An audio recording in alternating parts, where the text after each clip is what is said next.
Bonjour à tous, bienvenue dans cette cinquième édition du rendez-vous des professionnels de l'optique. Vous êtes de plus en plus nombreux à nous suivre et je vous remercie, c'est toujours un plaisir en cette période de confinement. Est-ce que tout le monde m'entend bien? Super. Bon, je vois les premiers bonjours, parfait.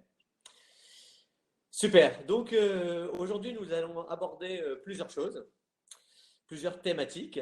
Donc nous allons avoir en première partie Ludovic Pujas qui va nous faire part donc de la vente à valeur ajoutée. Vous allez pouvoir lui poser des questions, travailler justement de manière à optimiser les ventes, à mieux vendre. C'est ce qui est aujourd'hui important, augmenter le panier moyen d'un consommateur, de faire des plus belles ventes et donc forcément plus de chiffre d'affaires. Donc voilà, travailler toute l'histoire, le storytelling, enfin, on va en parler tranquillement avec lui et il répondra également à vos questions. On va également avoir l'honneur de Thierry Loubet, qui est le directeur général adjoint du groupe Ophthalmique et qui va nous parler de ses services, de ses offres, afin d'accompagner les opticiens en cette période de crise. Et ensuite, nous allons avoir Hélène Dumur en partenariat avec le cabinet ICOP, qui est coach, qui a un beau parcours, une vingtaine d'années d'expérience dans l'optique, et qui va répondre aussi à vos questions, travailler sur comment doit agir l'entrepreneur aujourd'hui, l'agilité, on va aborder avec elle, les changements aussi d'habitude du consommateur. Et donc, effectivement, voilà, ça va être voilà, une riche conférence d'1 heure et demie. Pour démarrer, avant toute chose, voilà, l'idée de ce webinaire, c'est d'avoir une vision de beaucoup d'experts. Et si certains d'entre vous ont des remises en question personnelles, voilà, je lisais des articles il n'y a pas longtemps de coach auxquels on répondra, mais l'idée c'est est-ce que finalement je suis satisfait, je m'épanouis dans mon travail au quotidien ou pas? Et s'il y a des remises en question, que ce soit de la vente de magasins, de l'achat de magasins ou d'autres choses dans une réorganisation, une réorientation professionnelle dans l'optique, sachez qu'on reste disponible et disposé à y répondre, à réfléchir avec vous. Et on a aussi des partenaires comme le cabinet ICOP qui ont eux aussi des consultants, certains que je vois d'ailleurs ici. Et en tout cas, en fonction des thématiques, nous serons à même de répondre à vos questions afin de travailler parce que je pense que pour tout le monde, ce confinement pousse à la réflexion et donc, c'est aussi important et l'idée aussi de répondre à chacune de vos problématiques. Bon, bah, on va démarrer avec l'appel donc, de Ludovic Pujas, où on va travailler cette formation, cette valeur ajoutée. Voilà, bonjour à tous, hein, pour ceux qui viennent de nous retrouver, hein, il y en a qui arrivent en cours de route. Merci d'avance voilà, de votre présence et de votre participation et de votre confiance. Alors, bonjour Ludovic. Bonjour Benjamin. Bah, j'espère que tu vas bien après cette belle d'ailleurs intervention de notre Premier ministre. Écoute, j'ai regardé du coin de l'œil.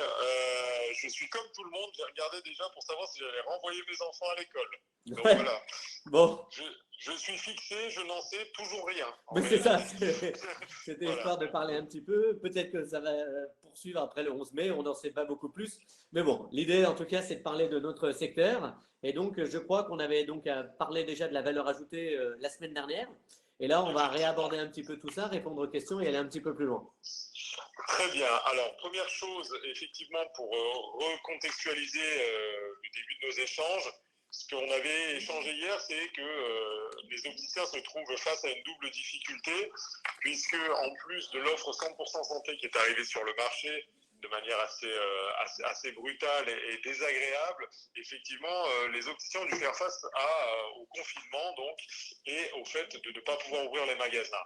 Et ce que nous expliquions la semaine dernière, c'était que la meilleure manière de préparer un bon retour à l'activité était de compléter effectivement ses connaissances et d'optimiser les paniers moyens au moment où effectivement on va être en interaction avec nos clients. Et pour optimiser les paniers moyens, on a parlé la dernière fois de l'impératif de revenir aux fondamentaux des techniques de vente, des techniques de vente qui passent notamment, effectivement, comme on l'avait dit, par une bonne préparation effectivement commerciale avant de commencer un acte de vente, qui effectivement rappelait les impératifs d'une bonne prise de contact, puisqu'on a parlé effectivement de l'impératif de se montrer présent dans le magasin, de se montrer attentif aux gens qui rentrent dans le magasin, de la possibilité également de poser des jalons pour effectivement cadrer les entretiens commerciaux. On a parlé des techniques qui existent pour effectivement déterminer un temps d'interaction avec le client. Après, on a parlé de la découverte et de l'importance de savoir poser des questions ouvertes et de sortir un petit peu du cadre de ce qui nous est effectivement gentiment mis à disposition par les verriers, qui sont en fait des checklists de questions qui ne sont pas de vraies questions de découverte qui permettent de détecter des opportunités supplémentaires. Et donc effectivement, dans la découverte, on avait dit que la découverte, en fait, elle nous aide à cibler, à profiler de manière à être pertinent au moment de l'argumentation. Et ce que nous expliquions effectivement la semaine dernière, qu'apparemment il y a quand même beaucoup d'opticiens ont entendu, c'est que argumenter, c'est viser juste, c'est-à-dire avoir le bon argument pour le bon client selon ses bonnes préoccupations, et c'est également structurer son propos, c'est-à-dire ne pas se limiter aux seules caractéristiques des produits, mais bien penser qu'on construit des argumentaires au travers des avantages fournis au client et également aux bénéfices que ça va lui apporter. Okay. Et effectivement, nous avons été interrompus dans un moment qui était assez intéressant, qui est effectivement le moment de l'arrivée de l'objection du client. Et c'est vrai qu'il y a une objection qui préoccupe tout le monde, c'est l'objection prix, Benjamin. L'objection prix. Alors, on va en parler de l'objection prix. Est-ce que tout le monde entend bien déjà, Ludovic? Pas de souci, parce que c'est vrai que je vois tout le monde est captivé, mais tout le monde… Ok, super, je vois les oui, parfait.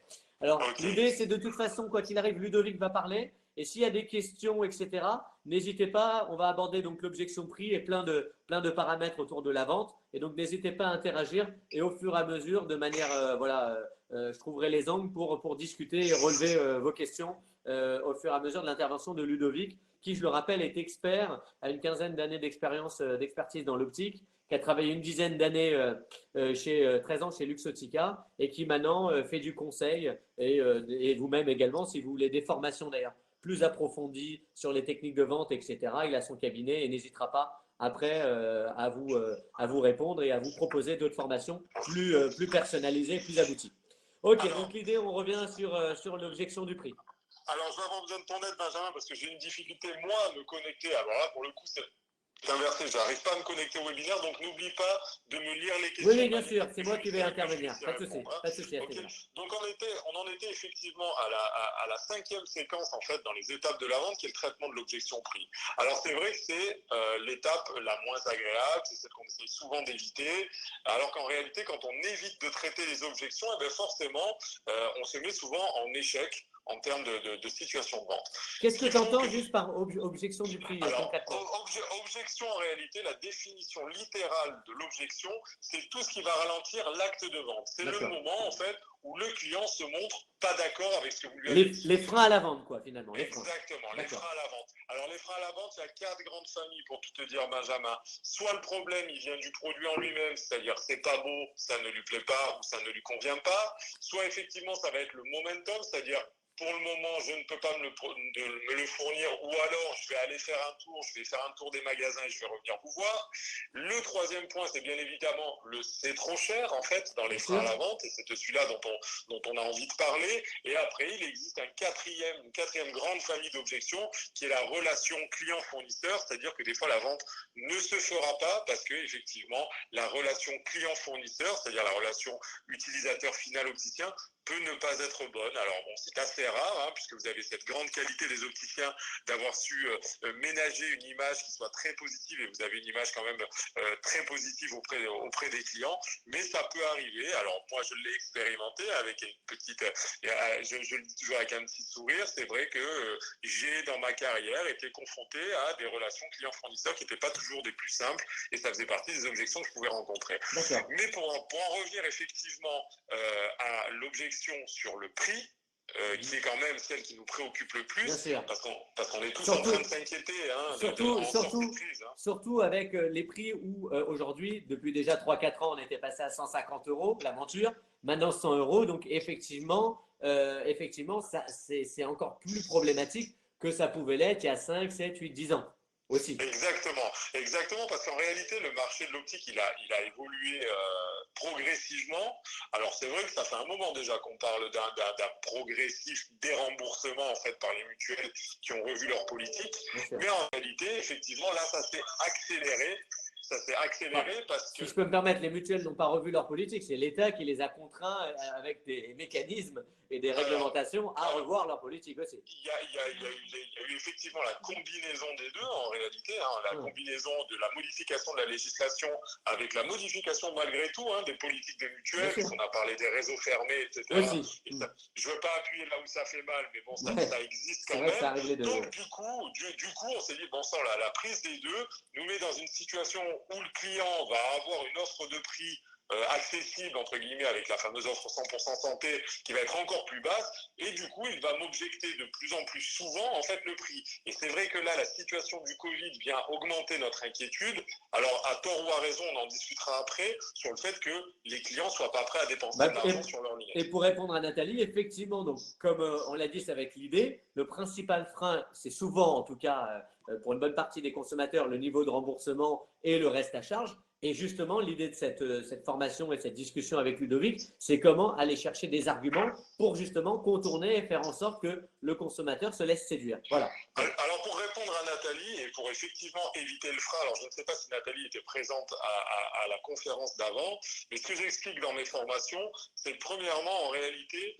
le frein remboursement de la mutuelle arrive si les étapes de vente ne sont pas respectées avant, c'est-à-dire où on a mal valorisé, et effectivement, s'il arrive, il est contournable, parce qu'en réalité, on parle de vendre un reste à charge, c'est-à-dire on ne parle même pas de vendre l'intégralité de la monture, mais de vendre un reste à charge, et en réalité, si on a un problème en termes d'argent, en termes de prix, c'est qu'on a eu un problème de valorisation réelle, de perception de la valeur de la monture et de l'offre. C'est vrai.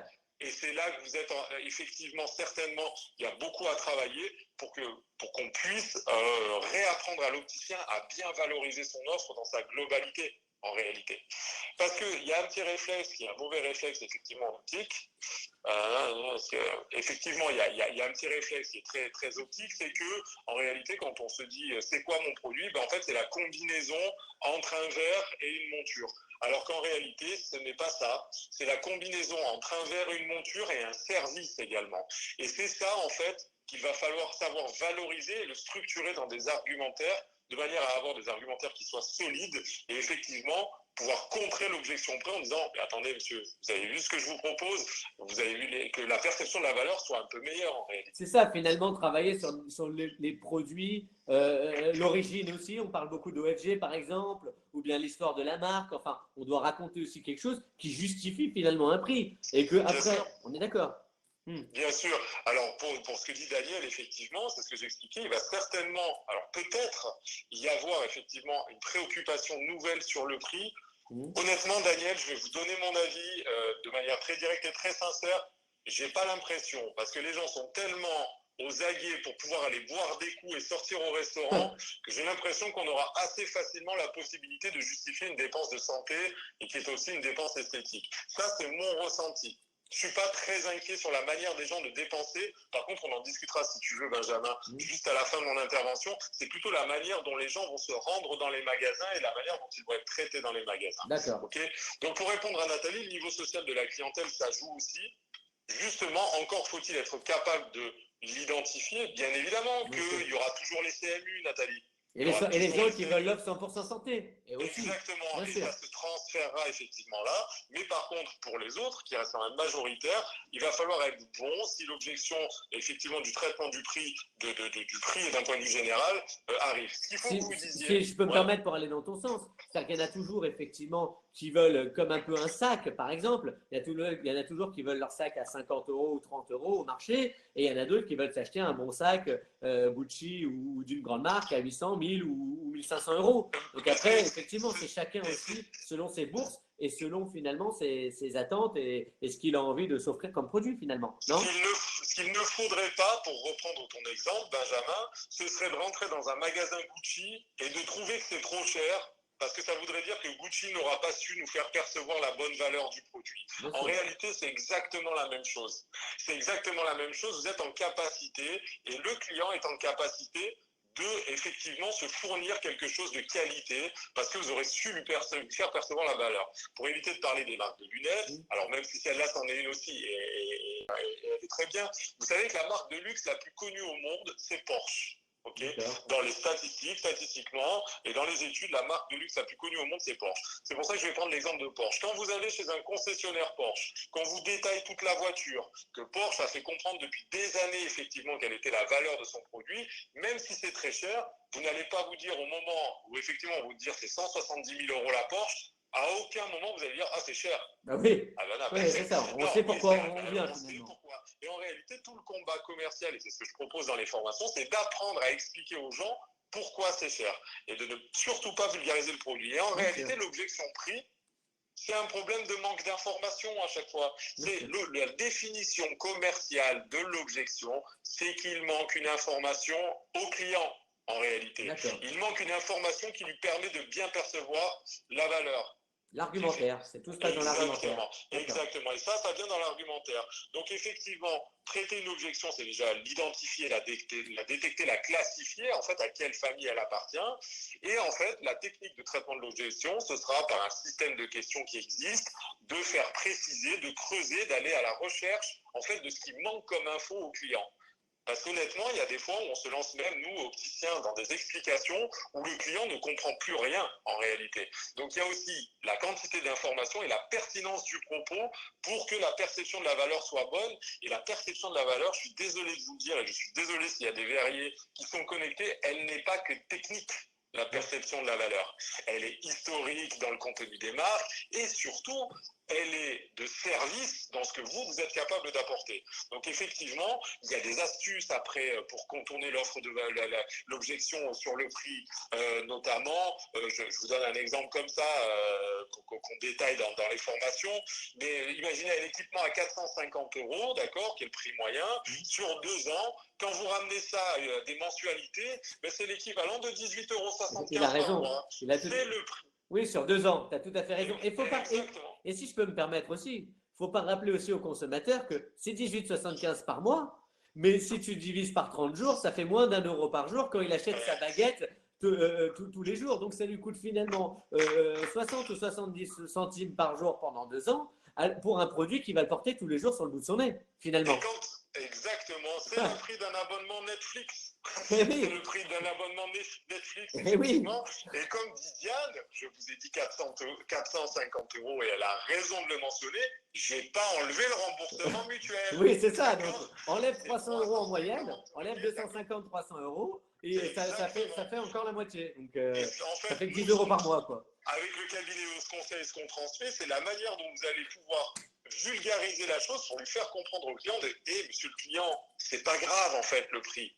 Le prix, ça pourrait être le double, que ça n'impacterait pas plus votre budget qu'un café par jour. C'est ça.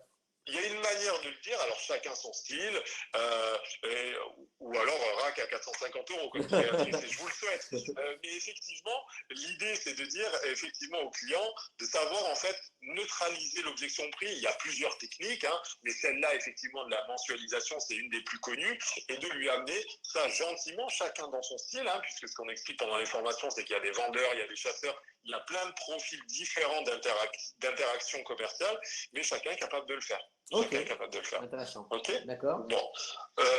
Je compare avec le prix du pain. Je ne dis pas le prix de la mutuelle, car c'est aussi le client qui paye sa mutuelle. Ben oui. Par contre, Nathalie, je rappelle une petite chose. Nathalie qui a l'air super attentive et super intéressée. Juste une chose, Nathalie, c'est que oui, vous avez raison. Effectivement, il paye sa mutuelle, mais rappelez-vous que la mutuelle, il ne la paye pas que pour aller chez l'opticien. Il la paye aussi pour aller chez le dentiste. Il la paye pour aller chez le docteur. Les médicaments. Les médicaments. Ok. Et effectivement, le RAC, je vous donne tout de suite l'indication, le RAC, c'est le reste à charge en réalité, mais c'est l'équivalent d'un dépassement d'honoraires quand vous allez chez l'anesthésiste. Et là, personne ne se pose la question parce qu'il est tout à fait capable de vous expliquer que sa compétence n'est pas servie au prix du remboursement. Donc ça, on peut creuser ça pendant nos formations, mais je voulais déjà vous donner l'information. Et pour en terminer, en fait, dans les étapes de vente, oui, exactement, Claire, il faut pouvoir identifier les priorités. Effectivement, ça s'appelle l'identification du 100K, c'est ce qu'on appelle les enjeux actifs. Ça se fait dans la découverte, ça se fait effectivement au travers de l'argumentation. La dernière séquence dans la vente, Benjamin, et tu es d'accord puisque toi-même tu es opticien commerçant depuis très longtemps, c'est la conclusion. Et c'est quand même un peu le plus important. Okay, c'est quand même le plus important parce que c'est la partie immergée de l'iceberg, c'est le moment où on va encaisser. bien D'accord? sûr. On va encaisser. C'est l'étape qui compte le plus. Mais comprenez bien qu'en fait, cette étape ne peut pas être isolée des autres. Quand on rate sa conclusion, c'est qu'on a mal fait les étapes d'avant. Et moi, ça me fait rire les gens qui font de la formation ou qui s'appellent les closers. Un closer, ça n'existe pas. Parce que ça voudrait dire que l'étape de conclusion, elle est isolée. C'est pas vrai. C'est pas comme ça que ça se passe, en réalité, dans le commerce. Et effectivement, la conclusion, elle est liée à la bonne exécution des étapes précédentes. Et après, ouais, bien sûr, il va falloir valider certains points qui t'intéressent, Benjamin, j'en suis sûr. Bien sûr, bien sûr, bien sûr. Alors effectivement, ces points-là, bon, première chose, il faut déjà valider que le client vous lui ait donné envie d'acheter. D'accord? Pour donner envie d'acheter, il faut faire non seulement étalage de votre connaissance technique, qui est importante, mais également il faut avoir servi son émotion. Travailler Okay? l'expérience client, comme on dit. Exactement. Avoir servi son émotion par l'expérience client et également, je me fais un petit peu le défenseur de vos fournisseurs et des belles marques et des belles histoires qu'ils ont à raconter. C'est ça qui suscite aussi les émotions. Et je Bien parle de sûr. tous les fournisseurs, hein, attention, hein, chez tous les grands, les petits, il y a de belles histoires à raconter autour des marques. La deuxième chose à valider pour être sûr de pouvoir conclure, c'est que le client il ait confiance en vous. Okay, il faut que le client ait confiance en vous. Et c'est là que vous êtes très forts, les opticiens. Parce que le client, il a confiance. Bien Vous sûr. avez su lui donner confiance pendant toutes ces années. Ça, c'est de l'acquis, d'ores et déjà. Et sachez que c'est super important que le client il ait confiance en vous. C'est pas toujours facile. Et vous, les opticiens, bravo à tous parce que vous l'avez réussi. Bien sûr. Okay. La troisième chose, c'est qu'il ait compris quelle était votre offre. Et je vous l'ai dit, votre offre, rappelez-vous de ça, et on peut creuser, ce n'est pas uniquement un verre et une monture, c'est un verre, une monture et un service qui va avec. C'est ça.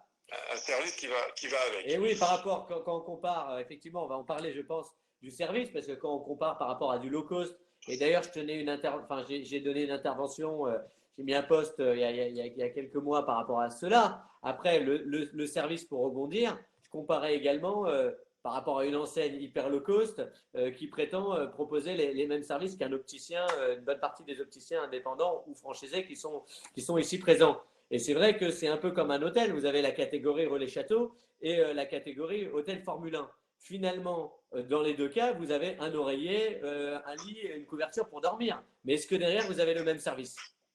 Bah, Exactement. on est d'accord. Et vous passez de 30 euros à 300 euros. Ça passe du simple à 10 fois le prix. Voilà, Oui, donc c'est juste pour du service. Juste pour du service, finalement. et on en parlera pendant les formations. Il y a également des formulations de phrases où effectivement on va aller chercher le client dans ce qui est important pour lui, le faire réagir en lui disant ok ça c'est ça, et si on enlève ça, voilà ce que ça donne. Donc comme je vous disais, pour conclure, il faut en plus, petite astuce supplémentaire, c'est que le client soit capable de justifier de sa décision d'achat. Allez, on va faire les messieurs courageux. Vous avez le droit de le mettre dans le chat. Qui achète ses vêtements tout seul sans poser la question à sa femme? C'est une bonne question, ça. C'est une bonne question. Qui achète donc des vêtements sans poser la question des hommes, alors? On pose la question aux hommes. Mal à vous croire. Moi, j'ai l'audace. J'ai l'audace et la franchise de vous dire que même pour m'acheter un pantalon, je suis obligé d'envoyer une photo à ma femme quand je suis en déplacement. Ce que je veux vous dire en réalité, c'est que psychologiquement, il existe en fait un verrouillage qu'il faut débloquer, c'est-à-dire que quand on s'achète un truc, il faut qu'on puisse justifier de notre dépense. Alors pas toujours à notre femme, heureusement, mais il faut qu'on puisse justifier de notre dépense. Et si vous arrivez à lui fournir quelques éléments en lui disant, bah, cette monture, du coup, elle est bien pour vous, elle est efficace, elle vous permet de mieux voir, elle est de qualité, etc., il va pouvoir justifier de son achat, et ça, c'est un déblocage. C'est un déblocage qui va vous permettre de conclure. Okay. Et pour conclure, la dernière chose, et on arrive déjà à la fin de mon intervention parce que je ne vais pas vous faire encore, on a un petit peu de temps, on a un petit peu de temps. Ouais. Mais pour conclure, ce qu'il faut être également, c'est être attentif à ce qu'on appelle les signaux d'achat. Okay. Les signaux d'achat. Voilà, les signaux d'achat sont importants. Vous avez tout ce qui est signal d'achat dans la communication non verbale, un hochement de tête, un mouvement d'épaule, etc. On en discute beaucoup d'ailleurs, on s'intéresse pas mal à ça en formation. Un sourire, la prise en main du produit, par exemple. Ça, sachez une chose, c'est que quand le client, par exemple, se saisit de la monture à un moment où vous avez déjà avancé dans la vente, sachez que c'est le signal qu'on n'est pas loin de la conclusion et qu'on peut y aller. Après, il y a d'autres signaux d'achat, comme des questions de détail sur votre offre. quand ils vous demandent à en savoir un petit peu plus, ou alors une réflexion sur la possession du produit, comme on dit. S'ils se projettent en vous disant « Ah ouais, je serais vraiment bien avec ces solaires-là, je m'imagine déjà à la boule, avec les lunettes, bien protégées, ou pendant mon concours de pêche, ou quoi ou qu'est-ce, ou au bureau, je vais faire sensation », eh bien ça, c'est un signal d'achat, et c'est qu'on est proche de la conclusion. Et pour finir également, et c'est très très imagé, un long silence après une réponse à une objection, c'est également un signal d'achat. C'est-à-dire qu'on l'aura, entre guillemets, très gentiment, avec beaucoup de bienveillance, mouché le client, comme on dit. Quand il est mouché, le client, c'est qu'il est prêt à acheter, c'est qu'il est d'accord avec vous, il vous suit. Donc voilà, ce que je voulais dire à tout le monde, c'était effectivement l'importance de la conclusion, ça se traduit comme ça. Et finalement, moucher aussi, c'est-à-dire avoir toutes les réponses à ces questions et être finalement un bon professionnel, finalement. Et donc, ça passe par se former, par de la formation. Et d'ailleurs, à ce titre, je rebondis sur ce qu'a dit Ludovic. On va avoir un directeur d'école la semaine prochaine d'une école en Île-de-France qui organise des formations, parce que être un bon professionnel, finalement, c'est être en mesure de répondre à toutes les interrogations des consommateurs, n'est-ce pas? Par rapport à la formation, qu'est-ce que tu en dis? Alors absolument, et c'est ce que disait en fait Dina, très intéressant. Si tu ne crois pas en ton produit, tu ne peux pas lui accorder la bonne valeur. Donc c'est vrai qu'il y a également dans les fondamentaux, c'est déjà vous d'être convaincu que ça vaut des sous ce que vous proposez. C'est ça. D'accord. Première chose que vous devez faire, et j'aimerais que tout le monde puisse quitter cette conférence en vous disant, oui, une lunette ça coûte cher et c'est normal. Et ça, je sais que vous le savez. Vous devez partir convaincu, ne pas vous laisser chahuter en fait par l'objection prix. Donc je vous le répète, réellement, une vente réussie, c'est la séquence en 6 étapes de bien préparer ses entretiens commerciaux. Deuxièmement, c'est de faire une bonne prise de contact avec son client. Troisièmement, c'est de soigner la découverte des besoins de son client. Poser les questions. Poser les bonnes questions. En posant des questions. Quatrièmement, c'est de savoir construire ses argumentaires de manière complète, monture, verre, et également service, qui est très important. Très très important. Et après, de ne pas craindre l'objection parce que c'est une bonne nouvelle, l'objection, c'est juste qu'il lui manque des infos et de savoir conclure quand c'est le moment.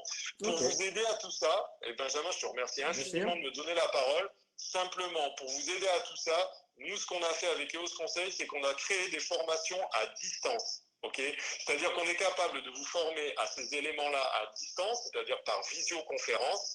Okay, c'est des séquences qui font 1h30 chaque jour sur 5 jours. Ça fonctionne plutôt très bien, puisqu'on a déjà bien rempli nos premières classes en réalité.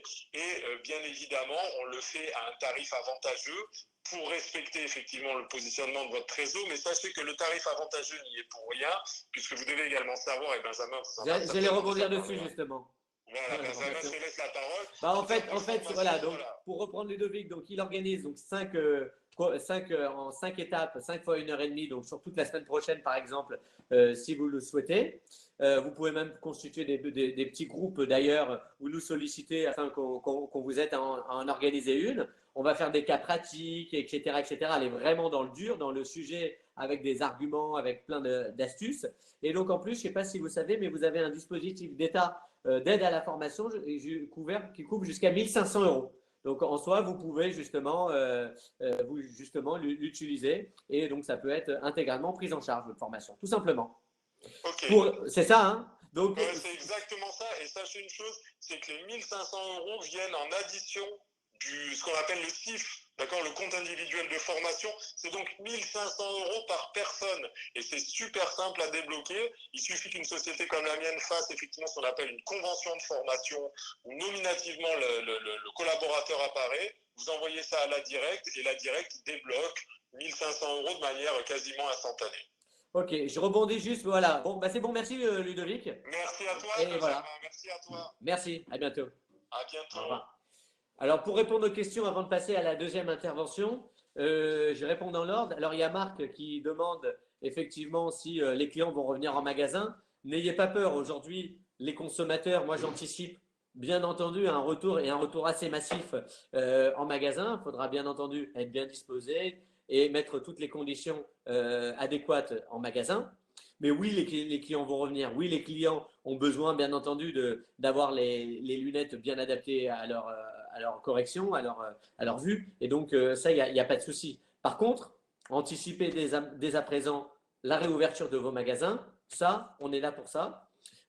Si certains d'entre vous veulent donc des packs hygiène, masques, gel, visière, etc., n'hésitez pas, je vais vous envoyer un numéro de téléphone éventuellement ou un mail plutôt. Vous envoyez un mail sur ce mail pour demander vos besoins et on a des offres compétitives. Donc pour le pack hygiène, voilà, j'en vois qui sont intéressés. N'hésitez pas, je vais laisser un mail un peu plus tard où on peut mettre. Ouais, si vous avez de quoi noter, vous pouvez juste envoyer sur contact, CONTA, donc contact, arrobase cercleoptique.fr.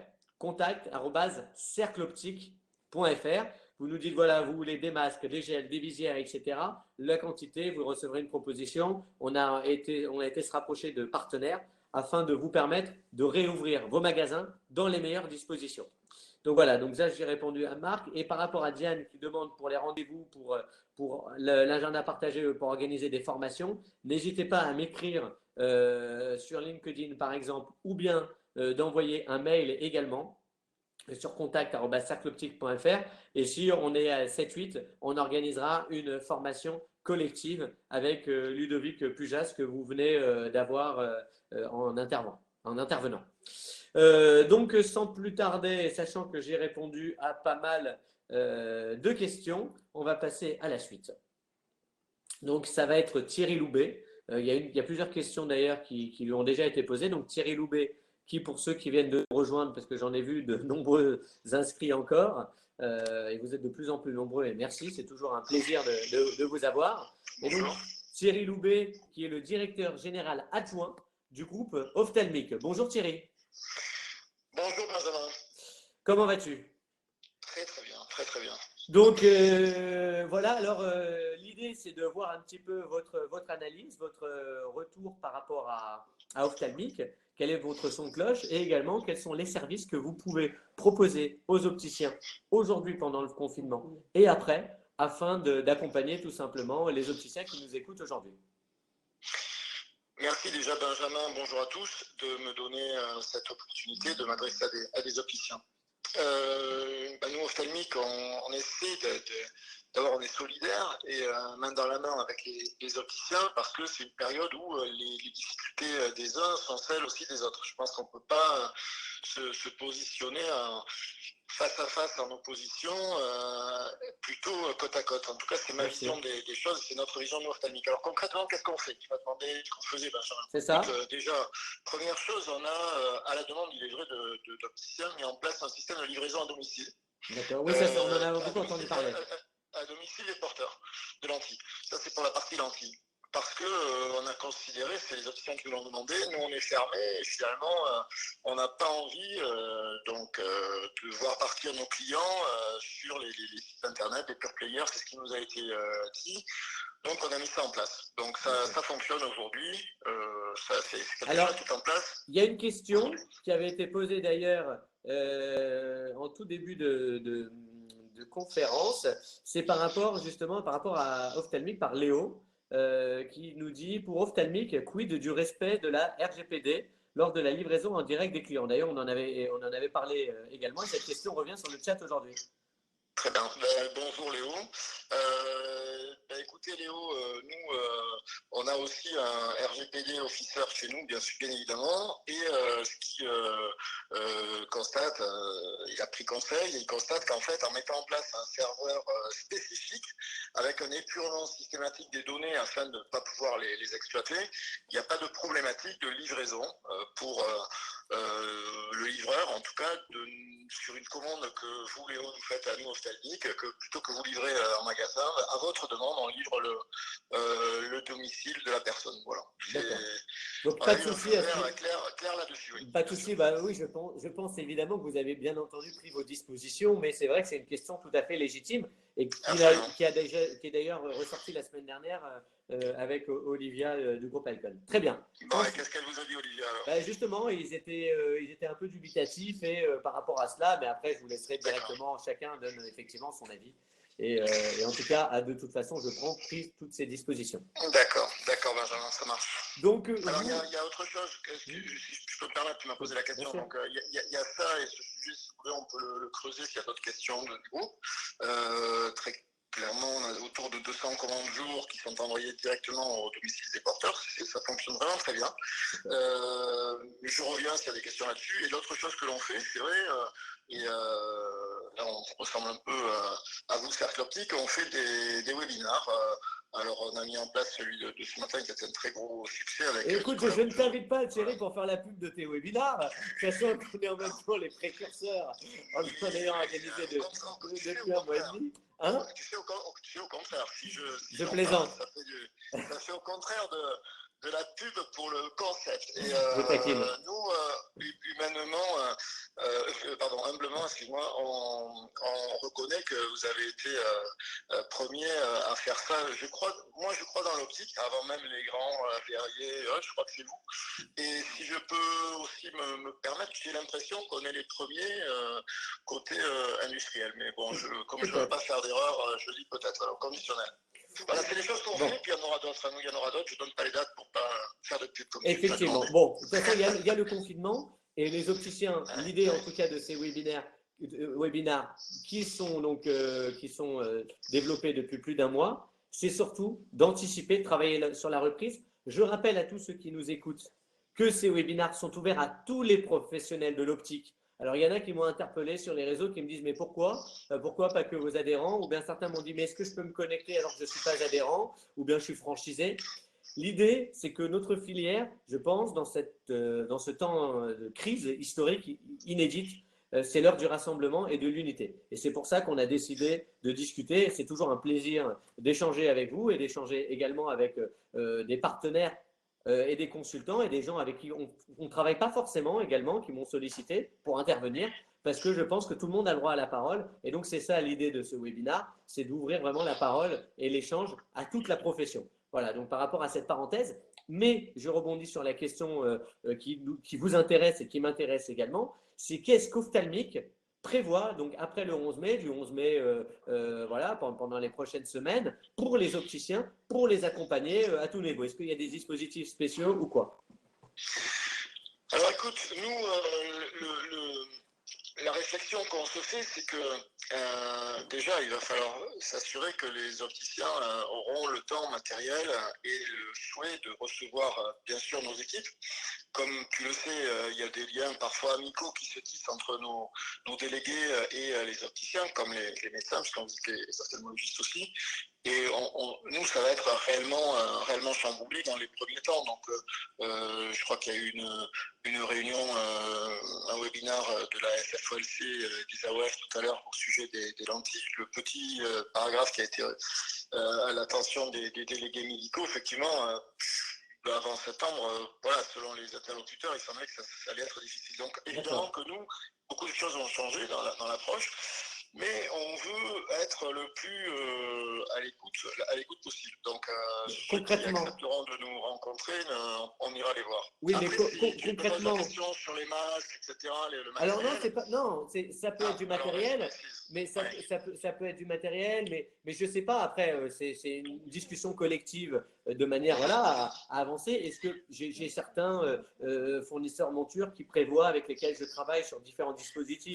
Je ne vais pas en parler ici, mais ça peut être de l'accompagnement de trésorerie parce que il est clair et évident, et je parle au nom des opticiens de nombreux que j'ai pu avoir, où on va parler concret, les opticiens, quand ils vont reprendre leur activité, vont être un petit peu, pour une bonne majorité malheureusement, un petit peu juste niveau trésorerie. Forcément, entre le 100% santé du début d'année et plus les 2 mois de non-activité, avec forcément des factures qui continuent de courir et auxquelles ils ont des engagements de payer. Je le rappelle, ce n'est pas parce qu'on a fermé 2 mois qu'on ne doit pas payer ses factures. Au contraire, il faut faire preuve de solidarité.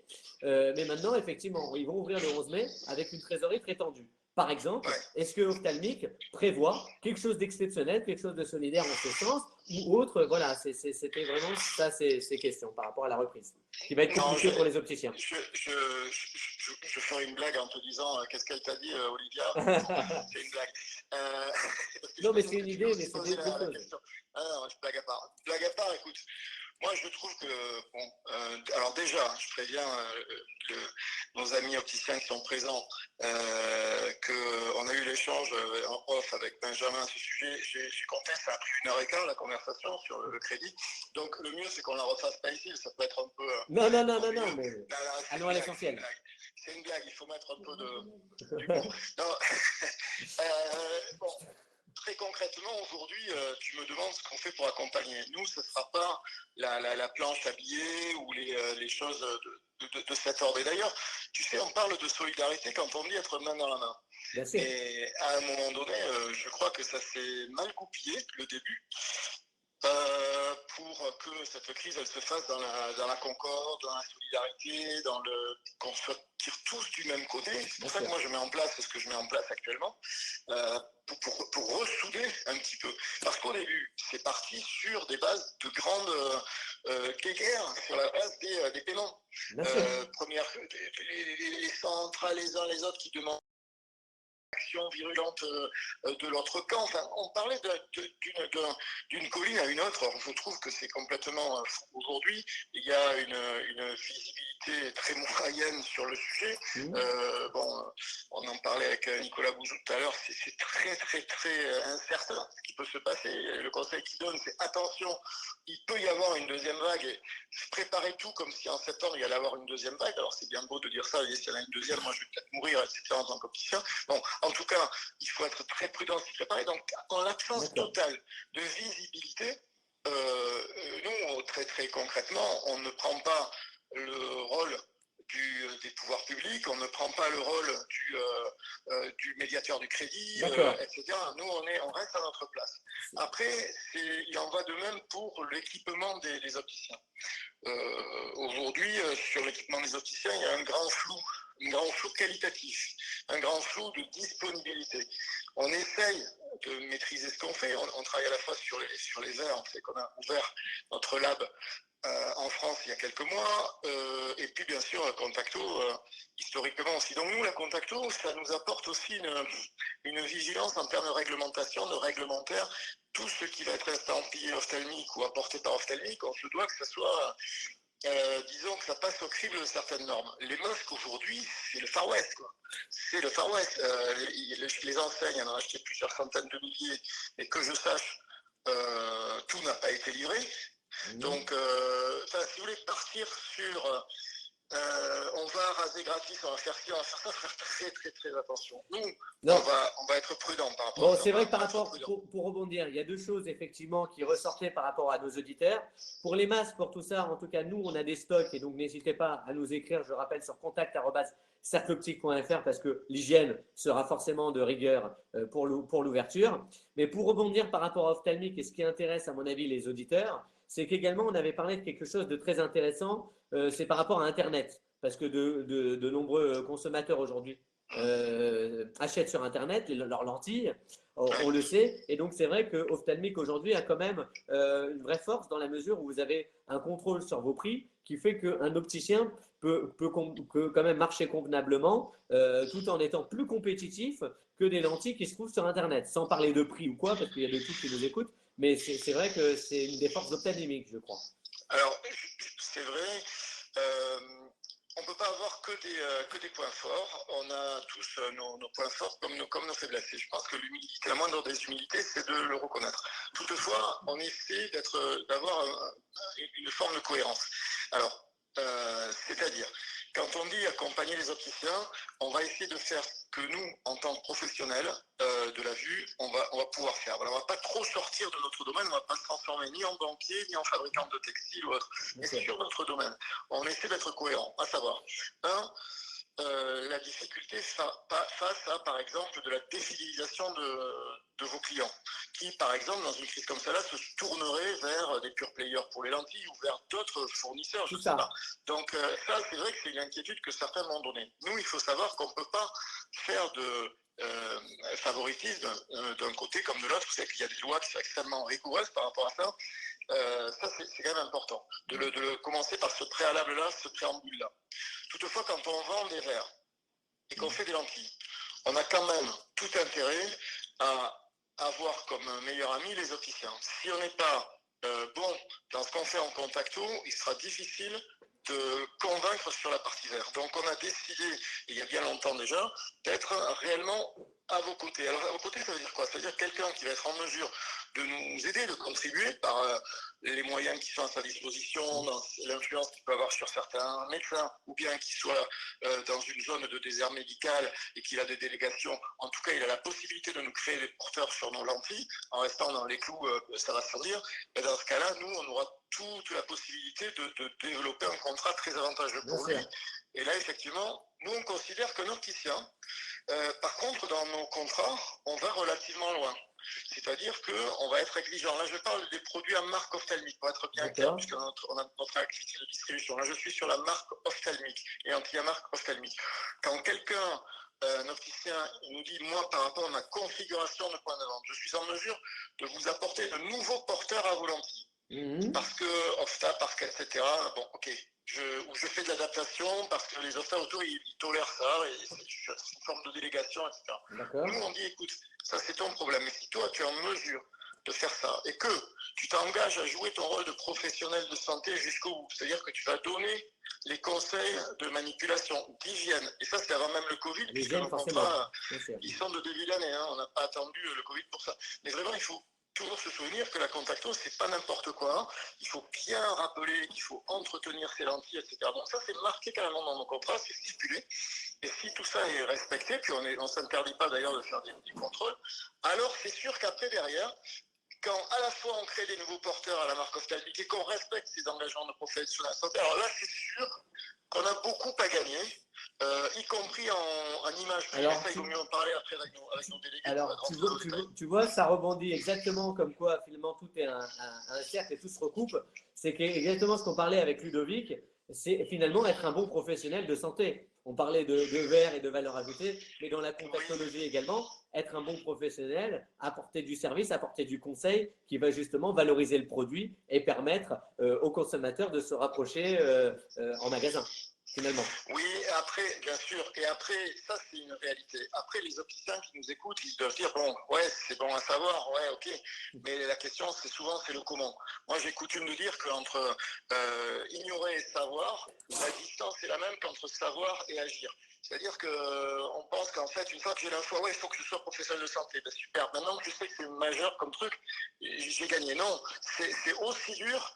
Une fois qu'on a la bonne stratégie, de l'appliquer, de l'exécuter en magasin. Parce que l'opticien a énormément de choses à faire, énormément de chats à fouetter. Et je pense que les partenaires, que ce soit des gens comme vous, qui êtes très actifs, ou comme ce qu'on essaye de faire nous, il faut qu'on mâche le travail et qu'on soit d'une aide, je dirais, très concrète et très pragmatique. Dans ce qu'on fait, on essaye d'être très concret.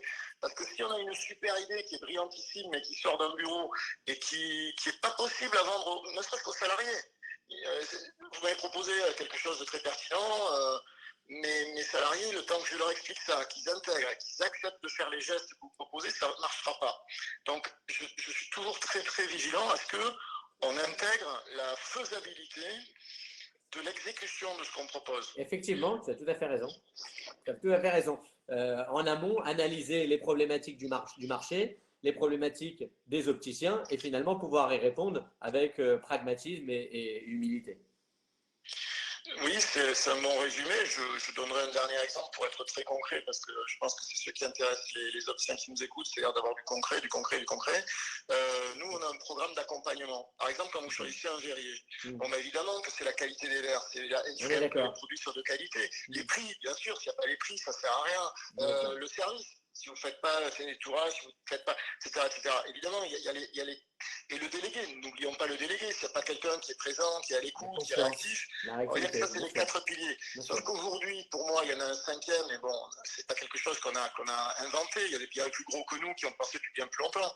C'est l'accompagnement. L'accompagnement, on est d'accord. L'accompagnement, c'est-à-dire que ça, c'est pour nous le 5e pilier fondamental qui va faire que notre système va dire, mais finalement, vu que j'ai les mêmes produits, enfin, j'ai de la qualité partout, j'ai tous les verriers, j'ai de la qualité. Oui. J'arrive à avoir les prix à peu près équivalents. J'arrive, les délégués, finalement, leur délégué, il est très bien. Mais... En plus, il y a le service. Mais le truc, c'est que ce qui fait la différence à un moment donné, c'est ce programme d'accompagnement. Soit c'est des grandes théories, et bon, ouais, c'est chouette, mais avant de le mettre en œuvre, je suis déjà fatigué avant d'imaginer tout ce qu'il y a à faire. Alors, on va en parler. va, voilà, pardon. on va en parler justement. Alors oui, effectivement, le commercial joue beaucoup et j'ai eu régulièrement des opticiens qui m'ont dit oui, je travaille telle marque ou telle marque parce que j'ai un bon commercial. Et malheureusement, ou heureusement, c'est 80% souvent parce qu'effectivement, des bons verres, on en a aujourd'hui chez une majorité des verriers. Et du prix, on arrive à en avoir en fonction, bien sûr, des négociations, mais ça peut se tenir. Mais effectivement, le rôle du commercial, d'analyser les besoins, de proposer vraiment et d'avoir de la réactivité, c'est souvent là où il fait quand même la différence. Mais pour rebondir justement pour l'accompagnement, est-ce que Ophthalmic, c'était une question que j'avais posée la semaine dernière à Olivia, est-ce que Ophthalmic justement est en mesure tout au long de l'année en contactologie d'apporter par exemple de la formation?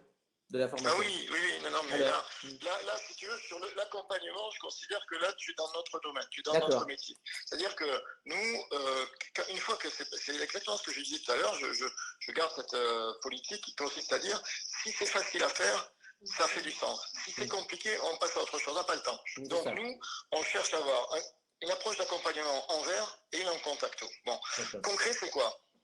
Je commence par le vert, par exemple, on a créé le groupe, le programme Ophthalmic Value. C'est quoi Value? Vous avez 7-8 briques fondamentales qui font que si on actionne ça, ensemble on va se développer. C'est-à-dire que vous avez développé votre business et nous, en tant que verriers, on va réussir évidemment à s'y retrouver également. Mais ces briques-là, ce sont des choses qui vont vous apporter du trafic additionnel, qui vont vous permettre d'améliorer votre relation Ophtha, et qui vont vous permettre de mieux parler de votre verrier, mais mieux parler en 2 temps, 3 mouvements. Pourquoi? Parce qu'on vous apporte, par exemple, je ne sais pas, le témoignage de quelqu'un de connu, d'une personnalité qu'on imagine exigeante sur sa qualité de vision, mais des choses qui sont tout de suite présentes sur vos écrans, une PLV très simple et très facile, parce que tout ça, si c'est que des mots, ça ne sert à rien. Donc le programme Value, il y a des briques, et moi je m'amuse à présenter. c'est vrai qu'on en discute. Je rejoins un peu Daniel, oui. Effectivement, apporter de la confiance, apporter de la valeur ajoutée, finalement tout se recoupe et on est encore une fois sur ce qu'on a parlé en première partie et Ophthalmic comme d'autres verriers aussi parce qu'on n'est pas là pour faire spécialement de la promotion, mais en tout cas travailler la valeur ajoutée. Ophthalmic vend des bons produits, du made in France, etc. Comme d'autres, mais en tout cas Ophthalmic peut vous accompagner et effectivement, voilà. Est-ce que vous avez d'autres questions en même temps? Oui, je te laisse la parole. Mais s'il y en a qui ont des questions en même temps, n'hésitez pas pour la conclusion avec Thierry. Je te redonne la parole, Thierry. Je suis assez passionné par ce qu'on met en place, donc c'est pour ça que. Mais surtout, évidemment, avec plaisir, toutes les questions sont les bienvenues. Voilà. Donc voilà, c'est un ensemble de briques comme ça qu'on peut ouvrir spécifiquement pour chez vous, qui peuvent beaucoup vous apporter. Mais je suis amusé de voir que certains opticiens vont se focaliser sur une ou deux, d'autres par rapport à leur contexte, et c'est eux qui savent mieux que nous, vont dire non, moi c'est ça qui va m'intéresser, c'est cette brique-là que je veux actionner dans Value, on va l'actionner, et souvent c'est vraiment des choses qui sont très très épanouissantes parce que les deux parties s'y retrouvent très très largement. Voilà. C'est un peu ce que je voulais dire. Et après, évidemment, en contacto, on a créé l'Ophthalmic Academy avec un e-learning, un programme e-learning je vous conseille d'y aller, envoyez vos équipes dessus. Ça part du niveau B.A.B.A. de la contacto jusqu'à l'orthokératologie, on va trier ces diplômants, des petites sessions de 5 minutes par jour, parce qu'au-delà, on sait très bien qu'aujourd'hui, on a beaucoup à faire, et petites sessions 5 minutes par 5 minutes, on va très loin. On a créé un espace conférence avec des conférenciers de renom qui ont fait conférence pour nous. Enfin bon, Ophthalmic Academy, regardez, c'est très, très intéressant. Merci en tout cas Thierry. Voilà, et on va passer. Voilà, je te remercie. À très vite. Hein. Merci à tous. Bonne fin de journée. Au revoir. Alors l'idée, pour rappel, et je le rappelle régulièrement, l'idée de ces webinaires, c'est vraiment de donner la parole à plusieurs professionnels, des directeurs qui donnent un peu leur politique, bien entendu qui parlent de leur marque, mais en tout cas peuvent répondre à vos questions parce que ça reste quand même un acteur incontournable dans l'optique, à travers les lentilles, à travers les verres. Et donc c'est toujours aussi important, je pense, vous opticiens, vous avez votre délégué médical, mais vous n'avez pas accès forcément au directeur général adjoint des groupes. Et donc, vous avez, pourquoi on donne la parole à ces intervenants, c'est de vous permettre à vous de leur poser des questions, de les interpeller sur leurs actions, sur leur accompagnement. Et donc, c'est vraiment dans ce sens-là qu'ils sont interviewés. Voilà, je rappelais un petit peu le cadre de ces webinaires au regard des quelques interventions d'auditeurs que je vois d'ailleurs et qui sont assidus et merci de votre régularité. Alors, la prochaine intervenante, on va accueillir donc Hélène Dumur en partenariat avec le cabinet ICOP. ICOP, qui pour rappel est un cabinet avec lequel nous travaillons, qui est très pro, qui fait de l'accompagnement à 360 pour les opticiens, dans le recrutement également, et qui ont plusieurs donc, experts. Et donc, Hélène intervient en partenariat avec ICOP. Bonjour Hélène Dumur, comment allez-vous? Bonjour. Bonjour Benjamin, merci de m'accueillir dans votre webinaire, je suis ravie. Merci, merci à vous. Alors l'idée donc avec Hélène, effectivement, on va parler de coaching. On va parler parce qu'aujourd'hui, il est clair qu'on doit savoir s'adapter. On est dans un nouveau monde et on va poser des questions à Hélène. Donc je vous invite à poser toutes vos questions et Hélène y répondra. Et donc Hélène est coach et accompagne les entrepreneurs à se restructurer à la mutation pour l'après-Covid. Voilà, c'est ça Hélène, hein? Absolument, oui, j'accompagne depuis plus de 20 ans donc, les entreprises et les franchises dans leur développement. En s'allant sur l'humain, parce que je suis persuadée qu'effectivement, c'est la force active de l'entreprise et c'est ça qui garantit le succès. Et donc, je suis consultante pour EasyHop Coaching qui développe des ateliers et des accompagnements pour les opticiens. D'accord. Oui, on ne vous entend pas très bien. De temps en temps, voilà, parlez bien distinctement et voilà, proche de votre combiné de téléphone, s'il vous plaît. Est-ce que c'est mieux comme ça? À l'ancienne. Ça me paraît mieux. D'accord, très bien, très bien. Donc l'idée de l'échange aujourd'hui, c'était effectivement de savoir comment être prêt le jour de la reprise de votre activité, le 11 mai. Donc effectivement, on peut se dire prêt à quoi? On va reprendre normalement notre activité. Je pense que c'est vraiment être prêt à relever un défi. D'accord. Pour vous, c'est un véritable défi puisqu'il s'agit de revenir le plus rapidement possible à votre niveau d'activité initial, voire de le dépasser pour rattraper ce manque à gagner que vous avez pu subir pendant cette période de confinement. Bien sûr. Et donc, ce qui est important aujourd'hui, je pense, c'est absolument de prendre conscience qu'en fait, que cet épisode exceptionnel, on est d'accord, ne sera pas sans conséquences, et conséquences majeures sur de nombreux paramètres qui sont à la fois des... Allô? Vous m'entendez plus? Ah, là, ça a coupé. Donc, ils sont à la fois... Donc, deux paramètres internes à votre magasin et externes sur le marché et le consommateur. D'accord. Donc, là, je voulais vous lister, juste pour cette prise de conscience, vous proposer de lister quelques points.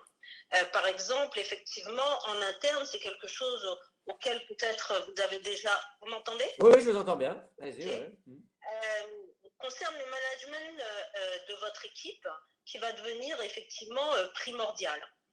Il faut qu'on ait conscience qu'aujourd'hui, 95% des opticiens salariés... Alors, là, ça a coupé 95%. Je vous demande vraiment de bien trouver du réseau parce que de temps en temps, ça coupe. Ouais, je suis désolée. Pas de souci. Il faut bien comprendre que 95% des opticiens salariés aujourd'hui ne travaillent plus du tout. Bien sûr. Depuis 2 mois. D'accord. Bien sûr. Donc, on a des collaborateurs qui ont eu le temps de réfléchir, qui ont vécu peut-être des événements douloureux, en tout cas, qui ont peut-être un état d'esprit qui a évolué par rapport à l'avant-confinement.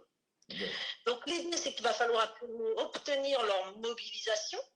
Et on sait que ça ne se décrète pas, c'est-à-dire ne pensez pas que vous allez avoir des équipes qui vont être donc, le coup enthousiastes, on se met en magasin pour relever votre défi, donc peut-être qu'ils n'ont pas conscience.